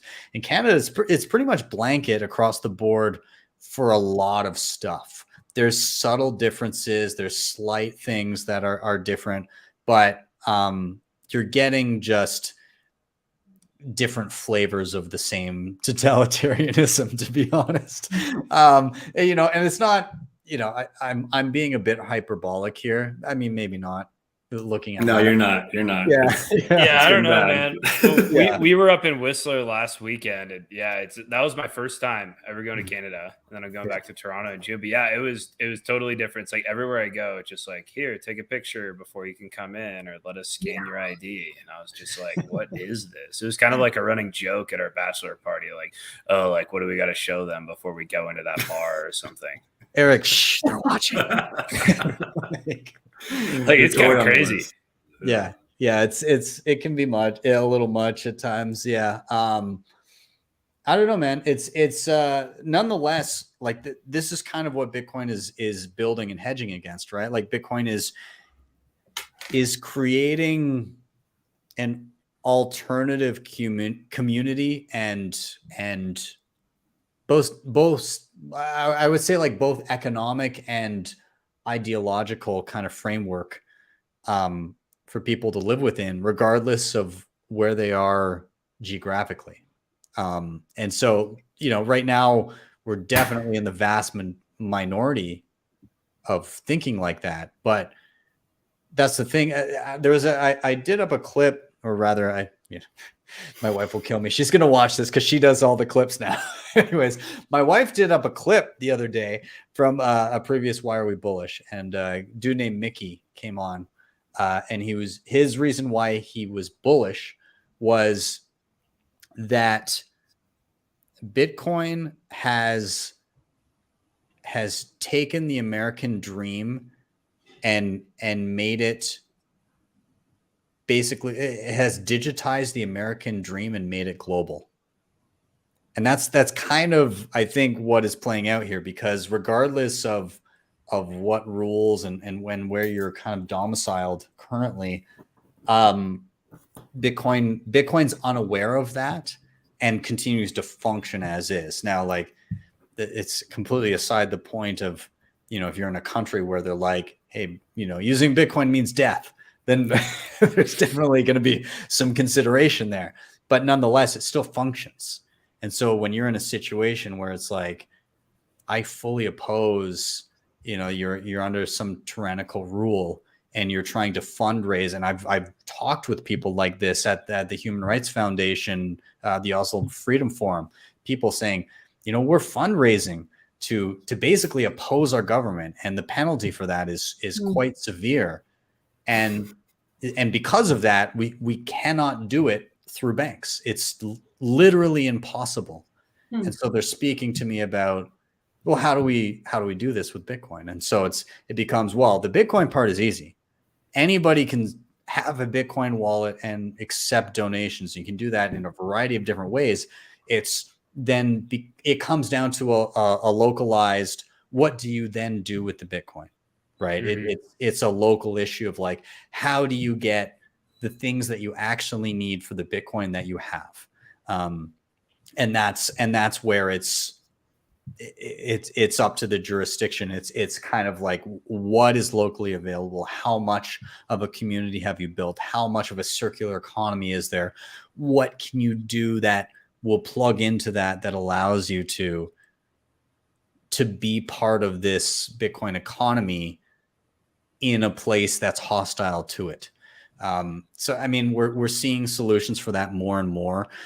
And I mean, we were talking about Africa earlier. Like, what a beautiful example is Nigeria, right? Like it's banned. What a sweet example. Yeah, it's like you're literally not allowed to do that. Also, cash, get that the fuck out of here. Use the CBDC or else. And the adoption. Right now, I'll just take Bitcoin. That's fine. Yeah, the adoption rate in the place that's like one of the most draconian on it is through the roof. It's higher than it's ever been. and on top of that, there's a premium on the Bitcoin. Like, there's a caveat there, because the official rate for the Naira is like not the official rate. Like if you go, you go black market and you try to get US dollars for Naira, it's like, I don't want this. So that plays into it, but nonetheless, there's still a premium on Bitcoin when you try to buy it in Nigeria. So like the act of banning it doesn't reduce the price, is what I'm getting at. And so, yeah, I mean, again, and another example, China. You're not allowed to mine here. Like 20% of hash still in China's border. Like how hilarious is that? Like making their more reliable. Yeah. What was that? I said, and making their grid more reliable. Yeah, exactly. Yeah. Think of all those rural towns, out in the middle of nowhere in China with hydro. Mm-hmm. They're like, wow, there's all this extra energy here, and we're just gonna like let it run through the dam. Why not use it and like get a ton of money for our town or for our business?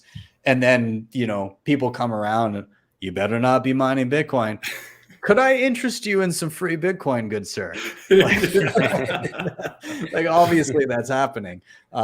So yeah, I don't know. It's the incentive structure is unique, we'll say. Totally. And yeah, and it hits from all sides too, because we have like the black market formation. Because of the nature of it, it's going to exist in that form one way or another, as long as there's market demand for it. And then at the other angle, I'm really curious, like in a few years, once we see the outcome in El Salvador, and there's like tangible data where if we see El Salvador's GDP triple over the next few years, what that indicates to all these other countries. Oh, do I use the dollar and keep dealing with that system? Or for countries that are starting to move over to the yuan, are we going to go use that and then get in bed with China, and then we're subject to the whims of China and whatever they decide to do, which I'd prefer the US over that. Mm-hmm. So it's like, or do we at least pick something neutral if we can't establish a currency because we're just going to hyperinflate it and people don't trust government money anymore? And a lot of the incentives of that too, pair that with, oh, we could also increase our GDP significantly because of a lot of economies are going to start moving out down here. That's a really strong incentive at the sovereign level too. And you pair that with black markets and not being able to control it, and it's really tough to compete against. To your point about El Salvador, it's going to be super interesting, like you said, a few years down the road, both El Salvador and MicroStrategy, because you've got these two use cases of like, reserves for a company and reserves for a country, and also using it as legal tender.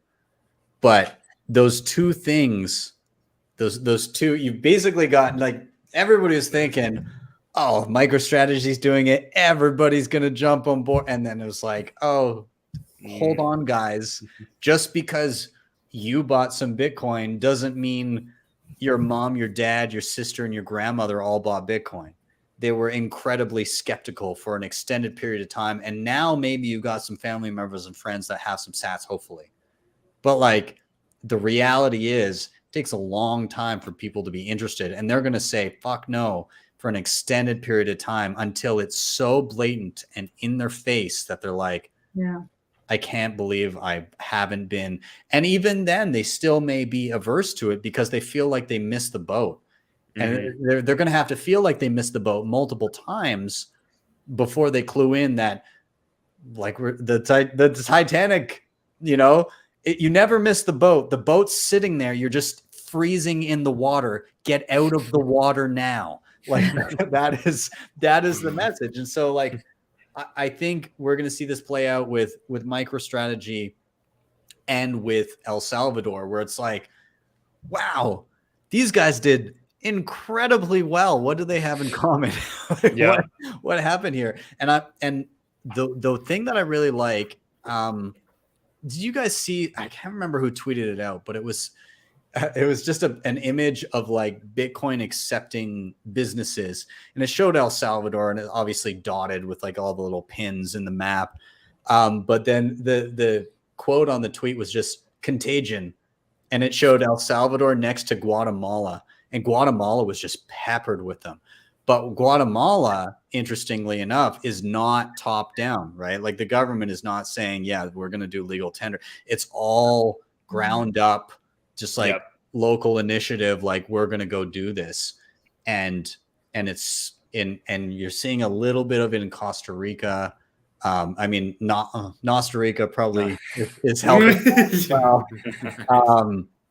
But I think, like, you're right. You know, in a situation where in a couple of years, El Salvador is like, you know, going the route of Singapore. You know, if we start to see that trajectory of, you know, down and out to, wow, you guys are doing quite well and you're rising. What is the rest of Central and South America going to think about that? And what, in particular, what is Argentina going to think when they basically took the IMF? Here's a bunch more debt. Make sure you promise to keep people away from Bitcoin.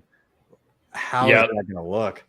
Yeah, and yeah, exactly. And like, I mean, El Salvador is in a similar situation with trying to get out of their debt as well. And that's another way that it could be signaling adoption too, is like, here's a strategy to get yourself out of the debt of, you know, this global centralized like debt slavery machine. Yeah. 100%. David wants us to know that the boat ain't going anywhere far before it sinks. He's currently treading water, but thanks for your advice, David. I appreciate you. I love this dude. This dude's hilarious. It's great. He needs to be on one day. Never change. El Salvador is still down 50% on their Bitcoin now. That's not their cost basis is not not 54,000. I can promise you. Yeah. Yellow made a good point though. El Salvador is up in GDP, incoming dollars, tourism, real estate, roads, schools, hospitals being built, so on and so forth. Yeah. Like the again, the brain drain is real. Like I think Max Kaiser promised the president that he would get 10,000 people himself to move to El Salvador. And so he's like, I can't remember the number the other day, but it was somewhere. He was like, yeah, I'm at like 2,500 or 3,000 people so far, looking bright, you know, basically projecting the numbers. But yeah, I mean, and even you had, do you guys know who Tim Pool is? Yeah, like big YouTuber. He was my fear porn for the last couple of years. Like in the midst of lockdowns and everything, I'd be like, I'm gonna watch some Tim Pool so I can reminisce on how everything is going to implode and it's the apocalypse. But he, you know, he's been he got orange pilled by Max himself, but he's talking about El Salvador and he's like, you know, maybe we'll get a studio space down there and like from time to time pop in. Like he's a set up a hub. He's like, let's set up a hub there once in a while, go down, like have a studio space. And then, you know, and you know, Tim is one of those guys that's, you know, he is a bit of a doomer. He always like tends to lean on the side of we're at the doors of we're basically just about to encounter the apocalypse at all times, in terms of like the government's going to shit and everything. But those are the people that kind of clue in first, that are like, you know, maybe I'll, you know, I think I'm going to prepare. And then everybody else is like, shit kind of sucks. Maybe I should think about, you know, having some Bitcoin. Maybe I should think about owning some chickens or, you know, things like that. Get your passport. Get your passport if you don't have it already. Yes. You don't want to be waiting around for that. Yeah. And shout out to Katie and Jessica Hodler with Plan B passports. They're all about getting a second passport in case, you know, you worry that your Canadian overlords may not let you use your regular passport. Well, I'm screwed because I have a Venezuelan and a Canadian passport. Oh, well, but I need another passport now. Okay. Where does your Venezuelan passport allow you to go currently? Well, I was so, you know, I came to Canada thinking, you know, Canada, it just so many promises. I'm gonna build my future there, and then I just slowly saw it erode, and I was like, oh crap! All these years here, now I gotta leave. Okay, I gotta ask you then. Okay, so how long? like when did you move? To Canada? Yeah. Oh gosh. Maybe when I was 18. Came by Okay. myself. Wow. Okay. And so Dara, I was like, I'm gonna go to Canada, and yeah, What I were- just Sweet. what were things like when you left? well, so originally I'm from Venezuela and Bolivia, but left Venezuela when I was 10, and we went to the Middle East. Mhm. So I did my middle school and high school in the Middle East, and then came here for university and started working here and struggled my way through and became a citizen just last year. Wow. And that was a process and a half. I felt like Eric. I was like, how much more information do you guys want from me? I've been here forever. You know everything about me. Yeah. It's like the WorldCoin iris scan. Right. Paired with AI. Yeah. Ugh. Now you're in the system. You're finally. I was about to say congratulations, and then I was like, And now they know you like Bitcoin. There are a lot of great things in Canada. Yeah. I know it's really easy to point at Canada and say, look how much they're, screwing with things, but there's safety, great food, there's tons of natural resources, really kind people. It's not all doom and gloom. Like there are some beauties and luxuries here that, I don't take for granted. I'm very grateful for. Yeah. Yeah. Vancouver was awesome when I was up there, which Yeah. is why it's such a tragedy that the government's doing what they're doing. Like, Yeah, it is so cool. It's beautiful, and I think it's easy to get. I mean, because of this is the whole Jeff Booth kind of thesis of like Jeff Booth. government has no. I love Jeff Booth. He's incredible. I love. We all him. love Jeff. Yes, he's incredible. But like he's the voice of this is the even toned, like comforting voice telling you that the world's going to shit is what. He seems like he's ramped it up a little bit recently. That was him. Yeah, but the last couple of weeks, he's like, he's like, shit's getting bad. No more Mr. Nice Guy, right? Yeah, but I mean, like his thesis is like, of course this is going to happen. It's the fiat system necessitates it. It's inevitable that you get increasing levels of totalitarianism when the money is eroding. It's getting harder to control people's actions in and around that. So you need to exert more control to get things to function the way you need them to in order to kick the can down the road. And so we're looking at this, when people say, oh, Canada's insane or Australia's insane. I mean, yes, but also everywhere is, but we're just at different points in that pathway. And a lot of the issues in a global sense come from the fact that we're all on a fiat standard. And so it necessitates this push towards totalitarianism over time. And so we're sitting, as Ayelen said, if you're in Canada,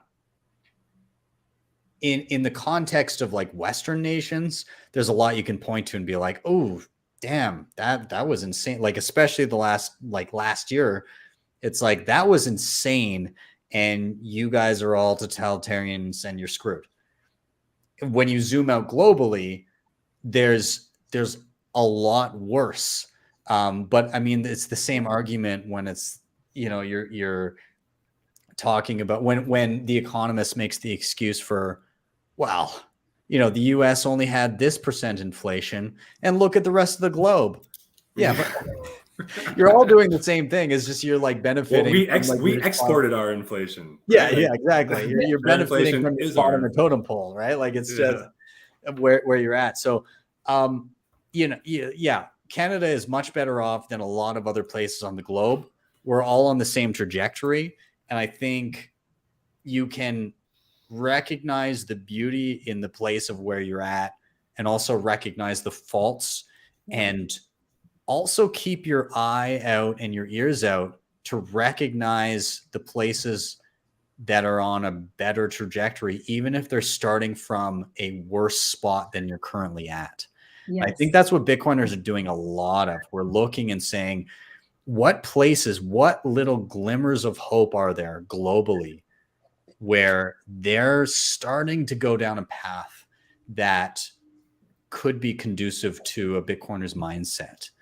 And like, El Salvador is an example, but I don't think we should just blanket give like, oh, they're on a Bitcoin standard. Great. You know, I think people like Alex Gladstein being like, what about the erosion of civil liberties when you're, you know, rounding people up without due process? I do recognize that when you have one of the highest murder rates on the planet, and they all have face tattoos. Yeah, and a lot of face tattoos, then maybe like some crazy actions are going to take place in order to quell that. But you know, I think scrutiny is needed in everything. I think you should always think adversarially. You should always question everything. I think that Bitcoiners can be good and bad at that in different instances. But yeah, I think we're just on the lookout, like Madeira, El Salvador, the Bitcoin island in the Philippines. There's a lot of places, even in Honduras. I think there's the Roatan. I believe there's a little place on an island off the coast. There's a lot of little places, and Bitcoin Lake in Guatemala we mentioned, Bitcoin Jungle in Costa Rica. There's all these little like ground up places, and in some instances top down places where there's inklings of maybe they're on the right trajectory, and a lot of Bitcoiners are really watching that. Some of them are jumping in head first, others are dipping in their toes, but I think it's a good mindset to be in. I don't know, what do you guys think? Yeah, well, it kind of also reminds me of did you guys watch the podcast interview on what Bitcoin did between Peter McCormack, oh my gosh, forgetting her name, but it was about why media is failing us or something like that? I haven't watched it yet, but yeah, Okay. Justin's nodding his head. So one of the questions she asked, because she studied ancient history, and she said, what's worse, a bad democratic leader or a benevolent dictator? Right. And she was making the case that sometimes when there's just such extreme chaos, a benevolent dictator can be good. But I don't know. I mean, make of it what you wish. Listen to the podcast interview. I just thought it was a really interesting question.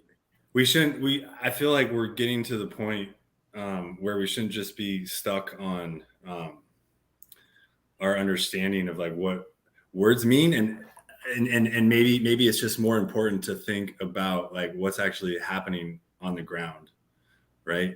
And I mean, first of all, we're all just applying the label of dictator to someone like Bukele, which may or may not be appropriate. I don't know, but you know, and then we're also applying the label of democracy to a place like Canada or the United States or Western Europe, and that may or may not be appropriate either. And then, like you were saying, Ben, you have the trajectories or the the vectors, right? Like one's going down and one's going up, and maybe you're starting from a higher place and falling down, and another place is starting from lower and ascending upwards. And so I think absolutely we want to be paying attention to that.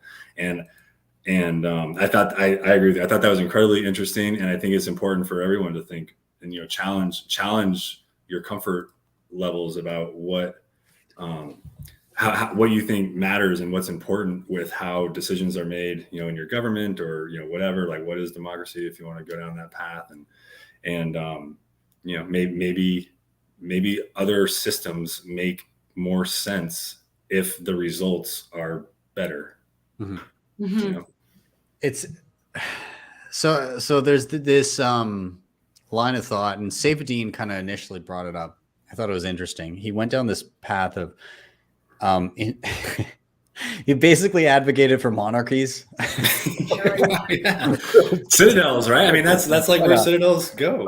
But like, okay, so here's his take. He was like, when you look at a democracy, everything is inherently high time preference due to term limits. And so it's like, hey, can I just spend a fuckload of money and make people happy with the shit I bought them with money and time effectively borrowed from the future? And then I've got term limits, got 8 years, I'm out of here. And then the next guy will just have to deal with the fallout of like all my excess spending, which is effectively the system we've got right now.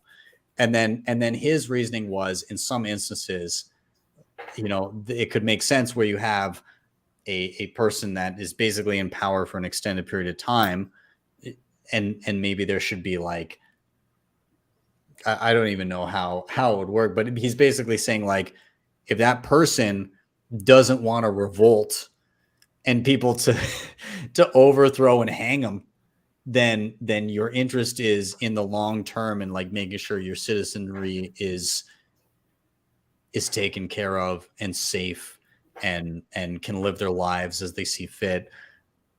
You know, I'm not fully sold on the idea, but like the term limits thing makes sense to me because we get so much of that. We get so much of, you know, I'm in for this long, you know, it doesn't matter. I just want to make sure I get re-election for the last term.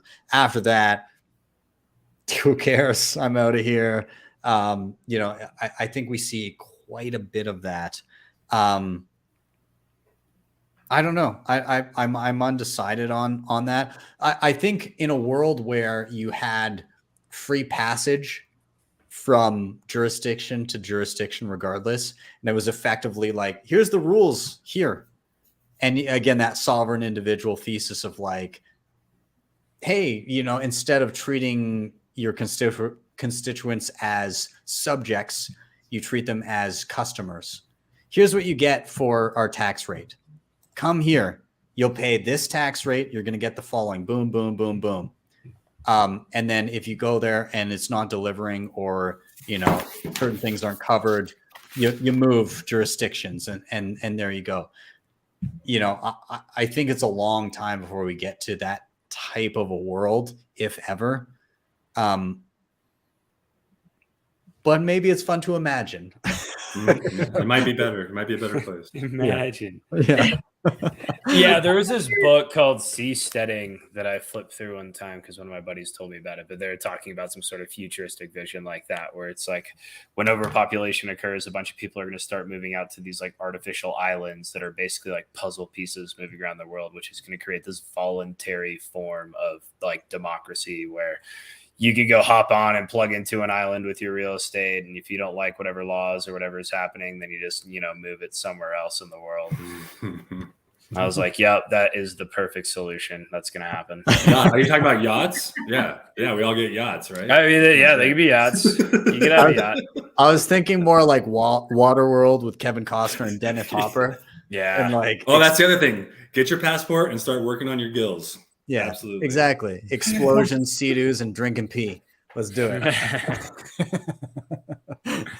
Okay, I have one more thing I wanted to ask.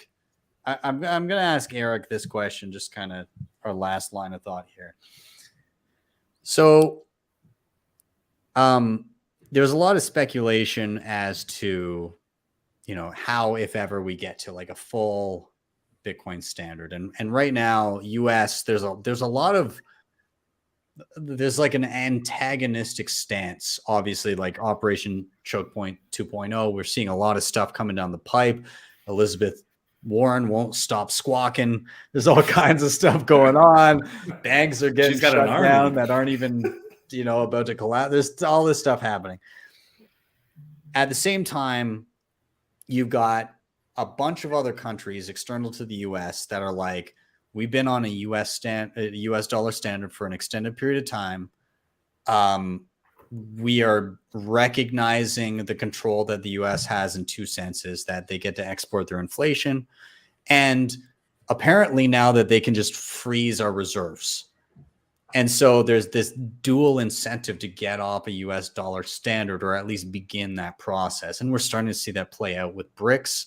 We're seeing a bunch of different countries announcing like, hey, guess what? We just settled oil in something other than the US dollar, or we've just settled trade in something other than the US dollar.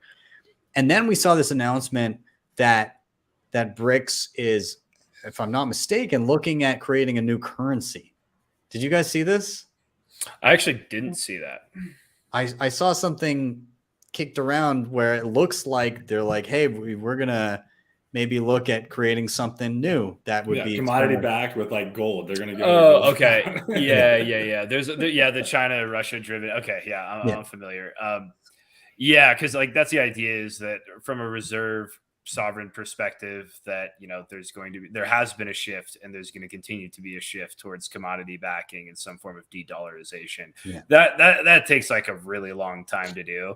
Like, Yeah. the biggest thing, because like, you know, there's a lot of talk about reserves and de-dollarizing that's been going on Twitter, and you know that's going to take a really long time to actually happen. Like, once your unit of account and trade is denominated in your currency, that's such a deeply entrenched phenomenon. And like, I mean, most of this comes down to like a geopolitical argument, but there's kind of like, there is basically we have the petrodollar system. We're entrenched for that reason. You have U.S. military support that's protecting trade routes. In return, you use our currency, and we get to, you know, export our inflation to you, and we get to have control over the systems that you're using for trade. And that has been going on for a long time. And now it seems like that's starting to shift a bit. And the decisions that countries are focused on is, okay, well, if I hop off of a dollar standard, number one, that's going to be really hard. So if I'm a small country, then, you know, that's not really going to make sense unless I have circular, more domestic type economies where I'm trading with nations nearby me. But for international trade, where your trade routes need to be protected by, you know, way of the water system, that's a lot harder. So, you know, when they think about that, they're kind of like, okay, well, maybe domestically I can use some things, but if I even were to do that and try to go this very painful route, am I going to get in bed with China? Do I trust them more than I trust the US? Is it going to be any better for me to go that route with them? And where is that going to put our country in 10 years? So it's just a question of the lesser of two evils for most of these countries, which is why the idea of a neutral currency is actually really appealing, because it's like, okay, well, maybe I want to have my own currency. I can't do any of my international trade with it. I can try to enforce it domestically upon people, and then eventually those systems end up crumbling. Or I can just start opting into some sort of neutral currency over time. And it's one that I can be, you know, I can actually custody myself, and it's on a permissionless payment system where I don't have to depend on China or the US or whoever it is that's implementing whatever system they're doing. So like that's pretty compelling. But, you know, once again, to my original point, that's going to take a long time. Like, this commodity-based system, gold's going to win out pretty big from a lot of this. Yeah. And I see that a lot of the sovereign reserve assets are going to start shifting towards it as the Eastern and Western divide continues to sever. But I think Bitcoin does get a chunk of that market. And I think that Bitcoin will continue to get a chunk of that market, and it's slowly going to start to expand from it. So it's like, I think it's important to like not get too ahead of ourselves as a community around like how quickly de-dollarization is actually going to come to fruition. It's just like really hard when you are a, you know, X company shipping, you're concerned about a quarterly profit, and, you know, there's government mandates on what you're going to be putting in your contracts for trade. Getting that to become Bitcoin over time is something that has to occur at much more of a top-down level, and that's going to take a while. So I have one thing that I wanted to kind of get out of this topic here. And so earlier on, I thought that, you know, I saw the US positioning itself and a lot of Western, like the, you know, the EU and everything, very like anti, we need to stop everything that's happening with Bitcoin and like crypto and all that shit.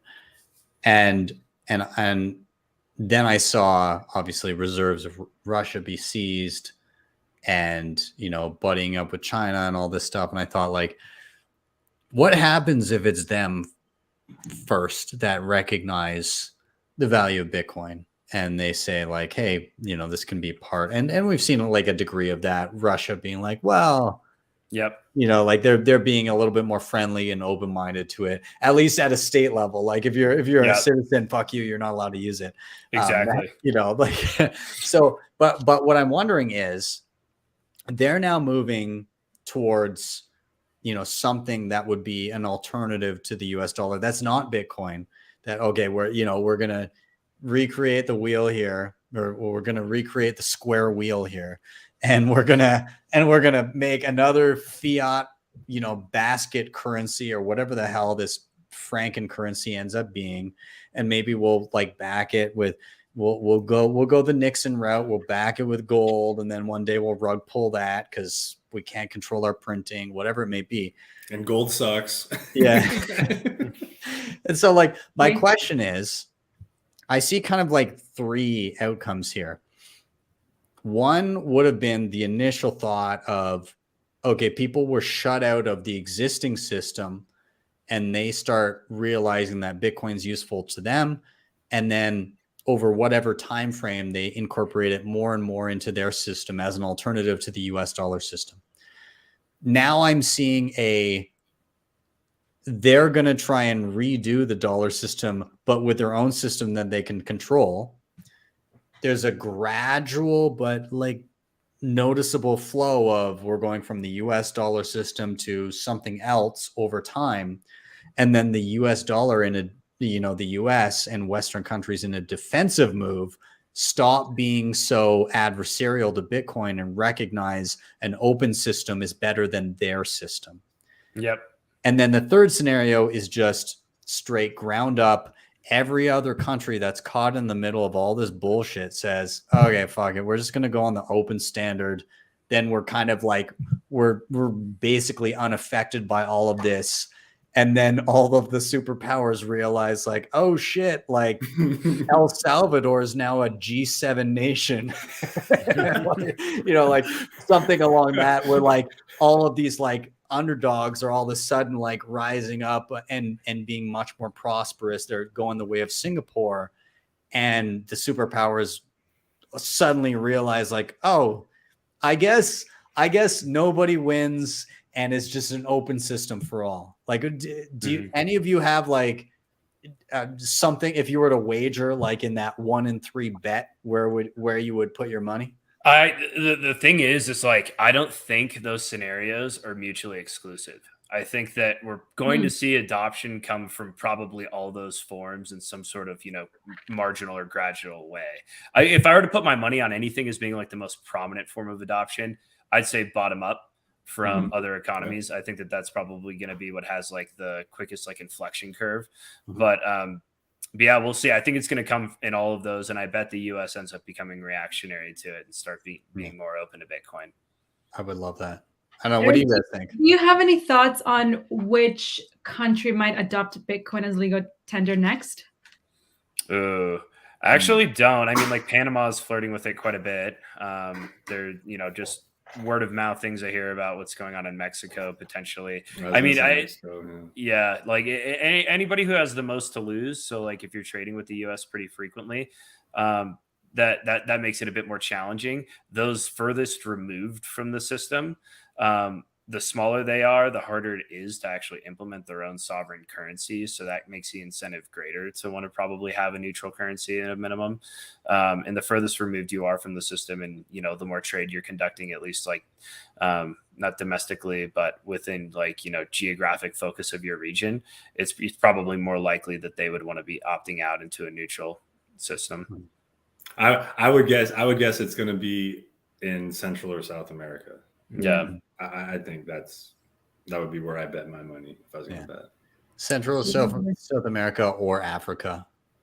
Or Africa, but I got to pick one. So I was going to go with the home team. Yeah. I think you're going to see a lot more El Salvador style countries where like it's a country that was rarely mentioned if ever day to day, where like most people were like, I've heard of it, I don't know. And then but they're like disenfranchised. They have a horrible economy, whatever it may be. They're dollarized in some instances or a lot of instances, and they just say, you know what, like dual currency. I don't see why not. Like, especially if it pans out well, like if in a few years from now, like post having, Bukele seems like a fucking genius, there's going to be a number of countries that are like, oh, yeah, to sit through a couple of years that sucked and they're fine. It didn't even suck. Like it wasn't even suck. They still had like GDP was way up. They still had tons of tourism. They did like they got some bad press. That was it. Yeah. So, but although that's great, though, when I was in El Salvador for adopting Bitcoin conference, the taxi driver would be like, yeah, no, I accept Bitcoin. I like Bitcoin. I think that's great. I am just worried. What if something happens to President Bukele, if he gets shot, or what happens if he's just no longer president? He's like, I'm not convinced that it's going to stick. Yeah. That's a great point. Yeah. There's just that big hurdle when it comes to education, and then also people aren't really like, they're like, even Salvadorans are like, we'll see where it goes, you know. And I think sometimes as Bitcoiners we can get so excited about it and then just say, oh, it's great, it's working, but let's be cautious because it's still, you know, being tried out. It's still technically an experiment. I'm very bullish on it. I've got my, you know, fingers crossed for it, rooting for them, helping out wherever I can. But there is that reality of, you know, chaos and corruption and people being invested in bringing it down if they can. Yeah. Hopefully that's not the case.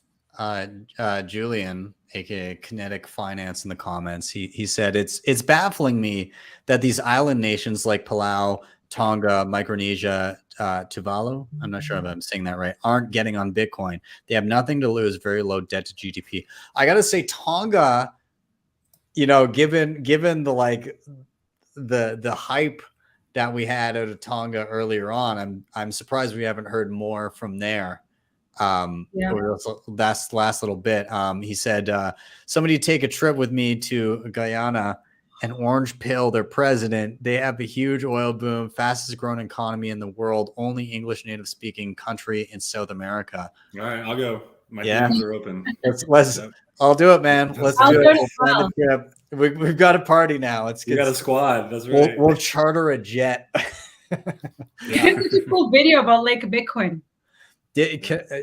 Julian put together the best video. It was like a travel vlog, but like with Bitcoin peppered in all throughout.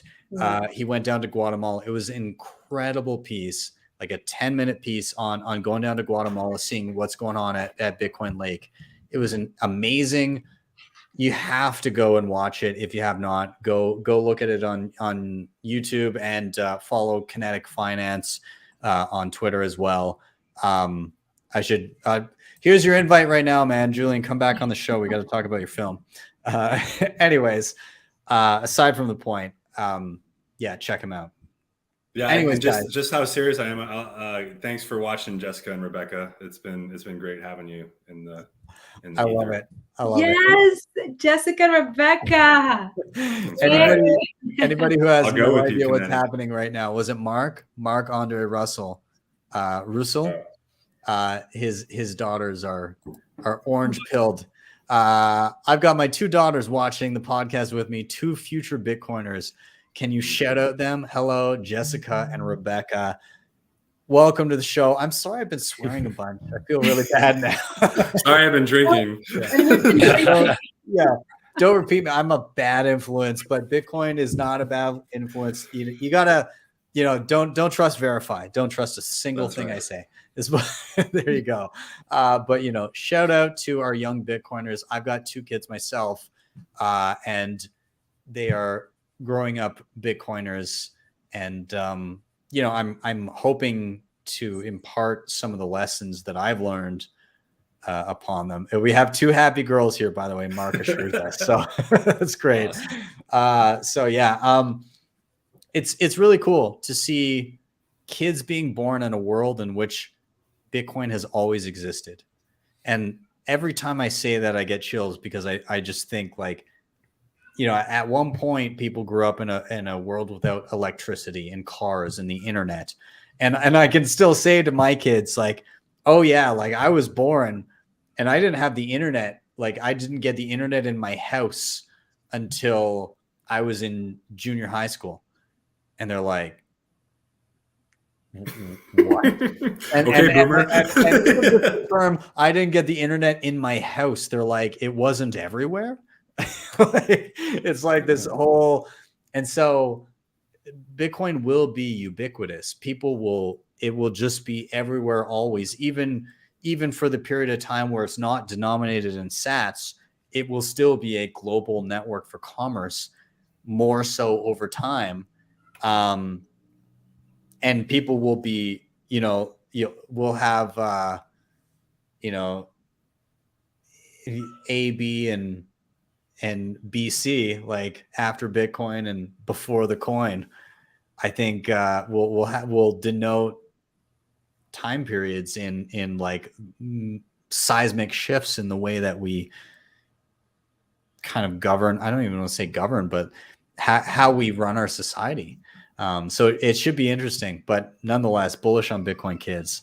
So guys, I'm going to start to round out here. The way I like to finish every episode is I like to just quickly go down the line. Any final thoughts you feel like you couldn't get off your chest, feel free to throw them out, or just like a summary of your thoughts for the episode. And if you care to, then a recommendation, and the recommendation could be really anything. It could be a book, an article, a video, a piece of news, an application, a device, really anything that you have found valuable in your learning journey that you think people would benefit from taking a look at, throw it out there. So again, my general closing thoughts for the episode is things are happening incredibly quickly. It just seems very slow when you're on the inside looking out. And so it's very easy to be like, oh God, why don't people get it? I mean, it's been 13 years. It has not been an extended period of time. 14 years? 14 years? Are we at 14 now? 2009. Yeah, 2023. Got it. Yeah. 14 years. I'm losing track of time. Again, it seems to go slower from the inside looking out, but like things are actually going incredibly quickly. It was 2017. Nobody knew how Bitcoin was going to scale, and Lightning Network didn't exist. A lot has changed in just a few years here. And so things move quickly in hindsight. Things move very slowly if you experience them as they happen. We're going to look back like 20 years from now, you're going to look back and be like, holy crap, the entire system changed in such a short period of time. And realistically, when you experienced it, it seemed to take forever because you saw the promise and you wanted it to happen quicker, but things happen at the speed they happen. In terms of recommendation, how do I phrase this? I think my recommendation is going to be kind of like a life lesson, and the life lesson would be in the ethos of Bitcoin, don't trust, verify. So you can get into a mode of like the crowd is saying one thing, so I'm going to go along with the crowd, even if it's Bitcoiners. And there's a lot of Bitcoiners that I consider to be very well informed. A lot of the plebs typically are right in a lot of instances. It's like the initial knee-jerk reaction ends up being like, this person is such and such, is a scammer or whatever. And then like down the line, it's like, oh yeah, it turns out that they, the entire thing was held up with twigs and glue, and FTX has none of your money, and it was all a big Ponzi scheme. So I will say, like, a lot of people in the Bitcoin space, like they don't trust, they verify, and they go and they put that to the test.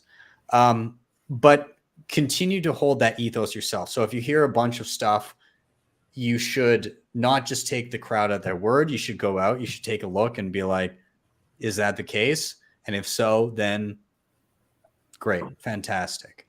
And the reason I say that is, despite the chorus of everybody being like, fuck this guy, he's a spook. Nice. I pulled the trigger and I bought software. So you understand it. Power projection, baby. I haven't read it yet. It arrived today. So here's the reason. Like, okay, a lot of, I would have loved if it was a free PDF, but that's not the case. So maybe I just sunk like $40 into something where I'll be like, he was a spook.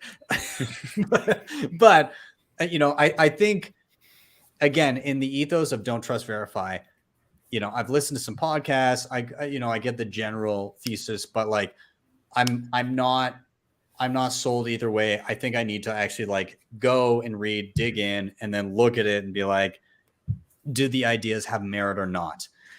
Despite the fact that like a lot of people that, you know, I'm friends with, that I trust their judgment, are like, you know, this is such and such a thing, and maybe it's bad ideas and so on and so forth. I'd rather form the idea myself. I'd rather go, I'm going to read the full thesis and be like, do I agree with the ideas, or do I think they're bad ideas?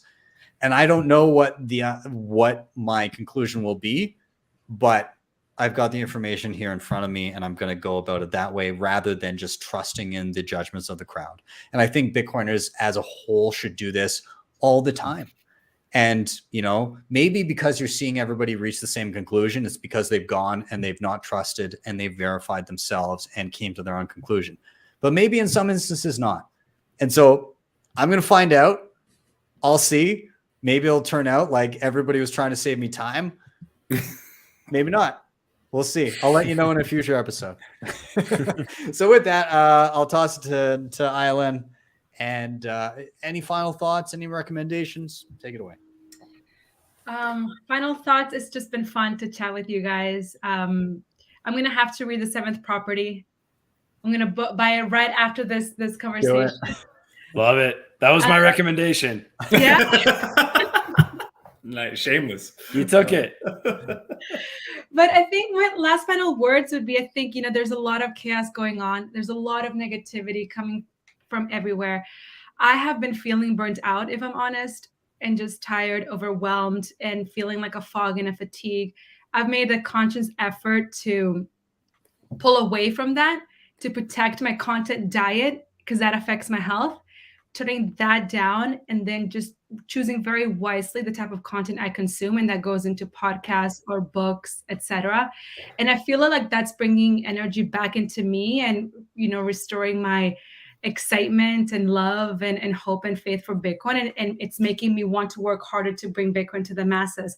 So I would say, if that's you as well, figure out if you just need to tune out of all the negativity, because I'm not sure that we're wired to consume that much violent corruption negativity. It's too much for us to take in. Tone it down and just try and build a better future. Yeah. And if you're going to do that, let me know, because I want to hear about it. And then in terms of recommendation, I am reading The Sovereign Individual. I'm not done, but I am really, really liking it. So if you haven't read it, check it out, and let's just share our thoughts with each other. I love it. Touch grass and be sovereign. All about that. I think that's a good encapsulation. I'm gonna go touch some grass right after this. Yeah. Is it sunny out, Eric? Yeah, we got kind of a warm weekend out here in Denver. Yeah. I'm sure it'll be even warmer as you touch that grass, eh? Yeah. What did you? I might bust a load. Is that what you were saying earlier? Okay. Okay, Eric. Speaking of which, with your touching of grass, do you have any final thoughts and recommendations? Yeah. Other than my book, going back to our conversation earlier where we were talking about like geopolitics and sovereign reserves and stuff, there's this book by Marco Papich called Geopolitical Alpha. It's more for like the investor perspective, but if you're trying to get like a crash course in how to think about geopolitics and apply that to Bitcoin, highly recommend reading it. It's really helpful for like forming opinions around, you know, how's Bitcoin going to take over the world. That's awesome. I'm looking it up right now. Geopolitical Alpha. Not a Bitcoin book, just a geopolitics book. By really Marco Papich, you said? Yeah, Papich. Papich. Okay, awesome. All right. Papic for anybody looking it up. Awesome. And I'll do a second shill. Seventh Property. I'm not bragging or anything, but I seem to have a signed copy here. You do, my friend. You do. Yeah. It's almost as valuable as my sats. I'm jealous. Very scarce. Very scarce indeed. Yeah. Awesome. Well, I'm thank you for that. We'll toss it over to Justin. Finally, final thoughts, recommendations. Take it away. Yeah. So, I think kind of getting back to why I was bullish, if anybody ever was wondering what Bitcoin's backed by, there's a few different answers that make sense. But from my perspective, it's just backed by this massive infrastructure build out that's happening all over the globe in any variety of innovative ways when it comes to energy and mining, and it's just incredible. And that's, in my mind, that's what it's backed by.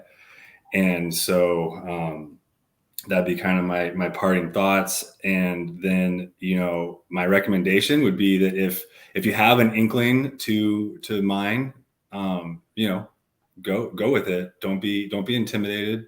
Maybe it's not right to mine it in your garage, your house with your electric rate or your service or what have you. But you can always, there's plenty of hosting opportunities. You can look at the space heaters. There's all sorts of ways to mine Bitcoin. And if you think it might be something that you want to do, go for it. Yeah, I love that. Great advice. Dabble, learn. Dabble. That's right. Just don't burn anything down. Right. Know when you're out over your skis and call a professional. Yeah, 100%.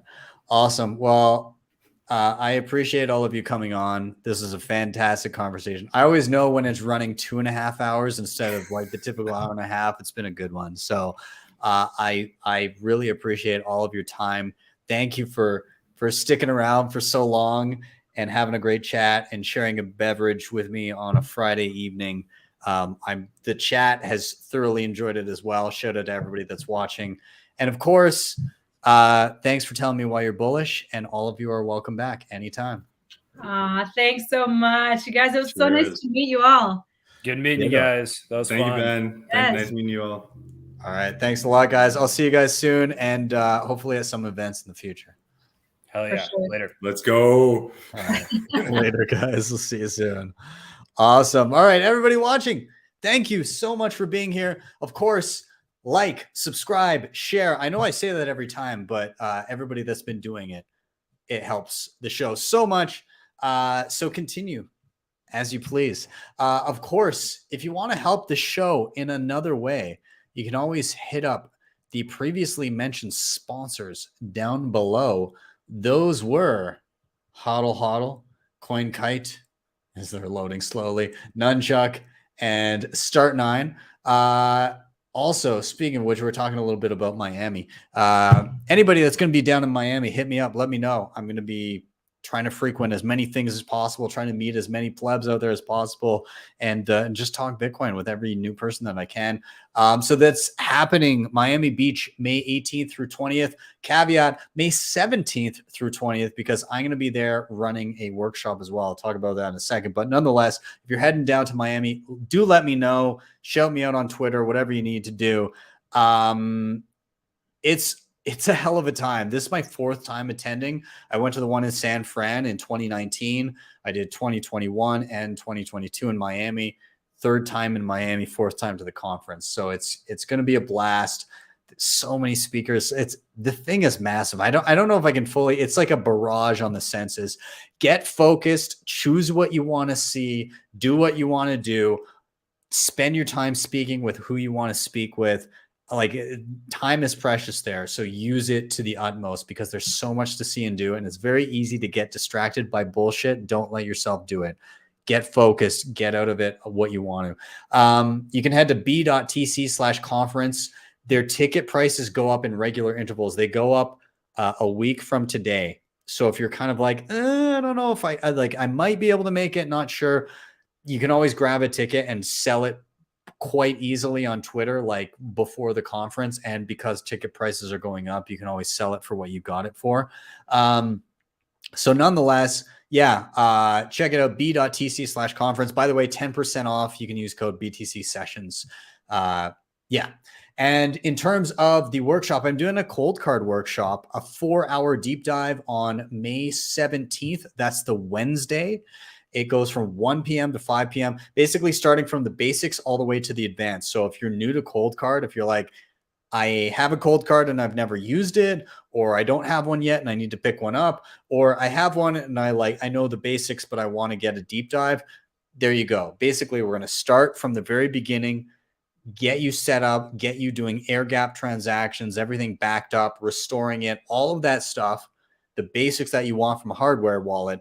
And then we're going to go into the deep dive stuff, all the advanced stuff, BIP 85 parent seeds, all that kind of stuff, trick pins, NFC, all kinds of stuff. We're going to get into as much as possible, multi-sig. So we're going to be touching on as much as we can fit into that. You're going to walk out of that thing being a greater expert on the cold card than the majority of the world. I promise you that. So anyways, you can check that out. Head over to btcsessions.ca. Over on the right-hand side, there's a fun picture of me teaching a workshop. That's where it's at. In-person workshops, you can find tickets there. There's a few left. We're coming up on the conference. I think 48 or 49 days left. So snag them quick while you still can. It's right beside the section. You can also book me for one-on-one private sessions if the free tutorials online are not enough. And finally, if you really liked what you saw, you can always drop me a Bitcoin tip on my Strike page. You don't need Strike to use it. Just head to strike.me/BTC sessions. Type in any amount you want. Hit the tip button. You will see a Lightning invoice, or if you tap the little arrow to the right, you'll see a regular Bitcoin QR code. With that, I'm out. Have yourselves a wonderful day or evening, wherever you may be. Thanks for joining me. I'll see you guys next time for your daily session. We have BTC sessions. Bitcoin is FU money. You can't stop it. Get yourself some Bitcoin and hold it yourself. Peer-to-peer exchange. You know, people are going to organically come to it and gravitate towards it, especially in the world we're living in now. It's incredible. It's a great tool, and I can't wait to see it proliferate everywhere.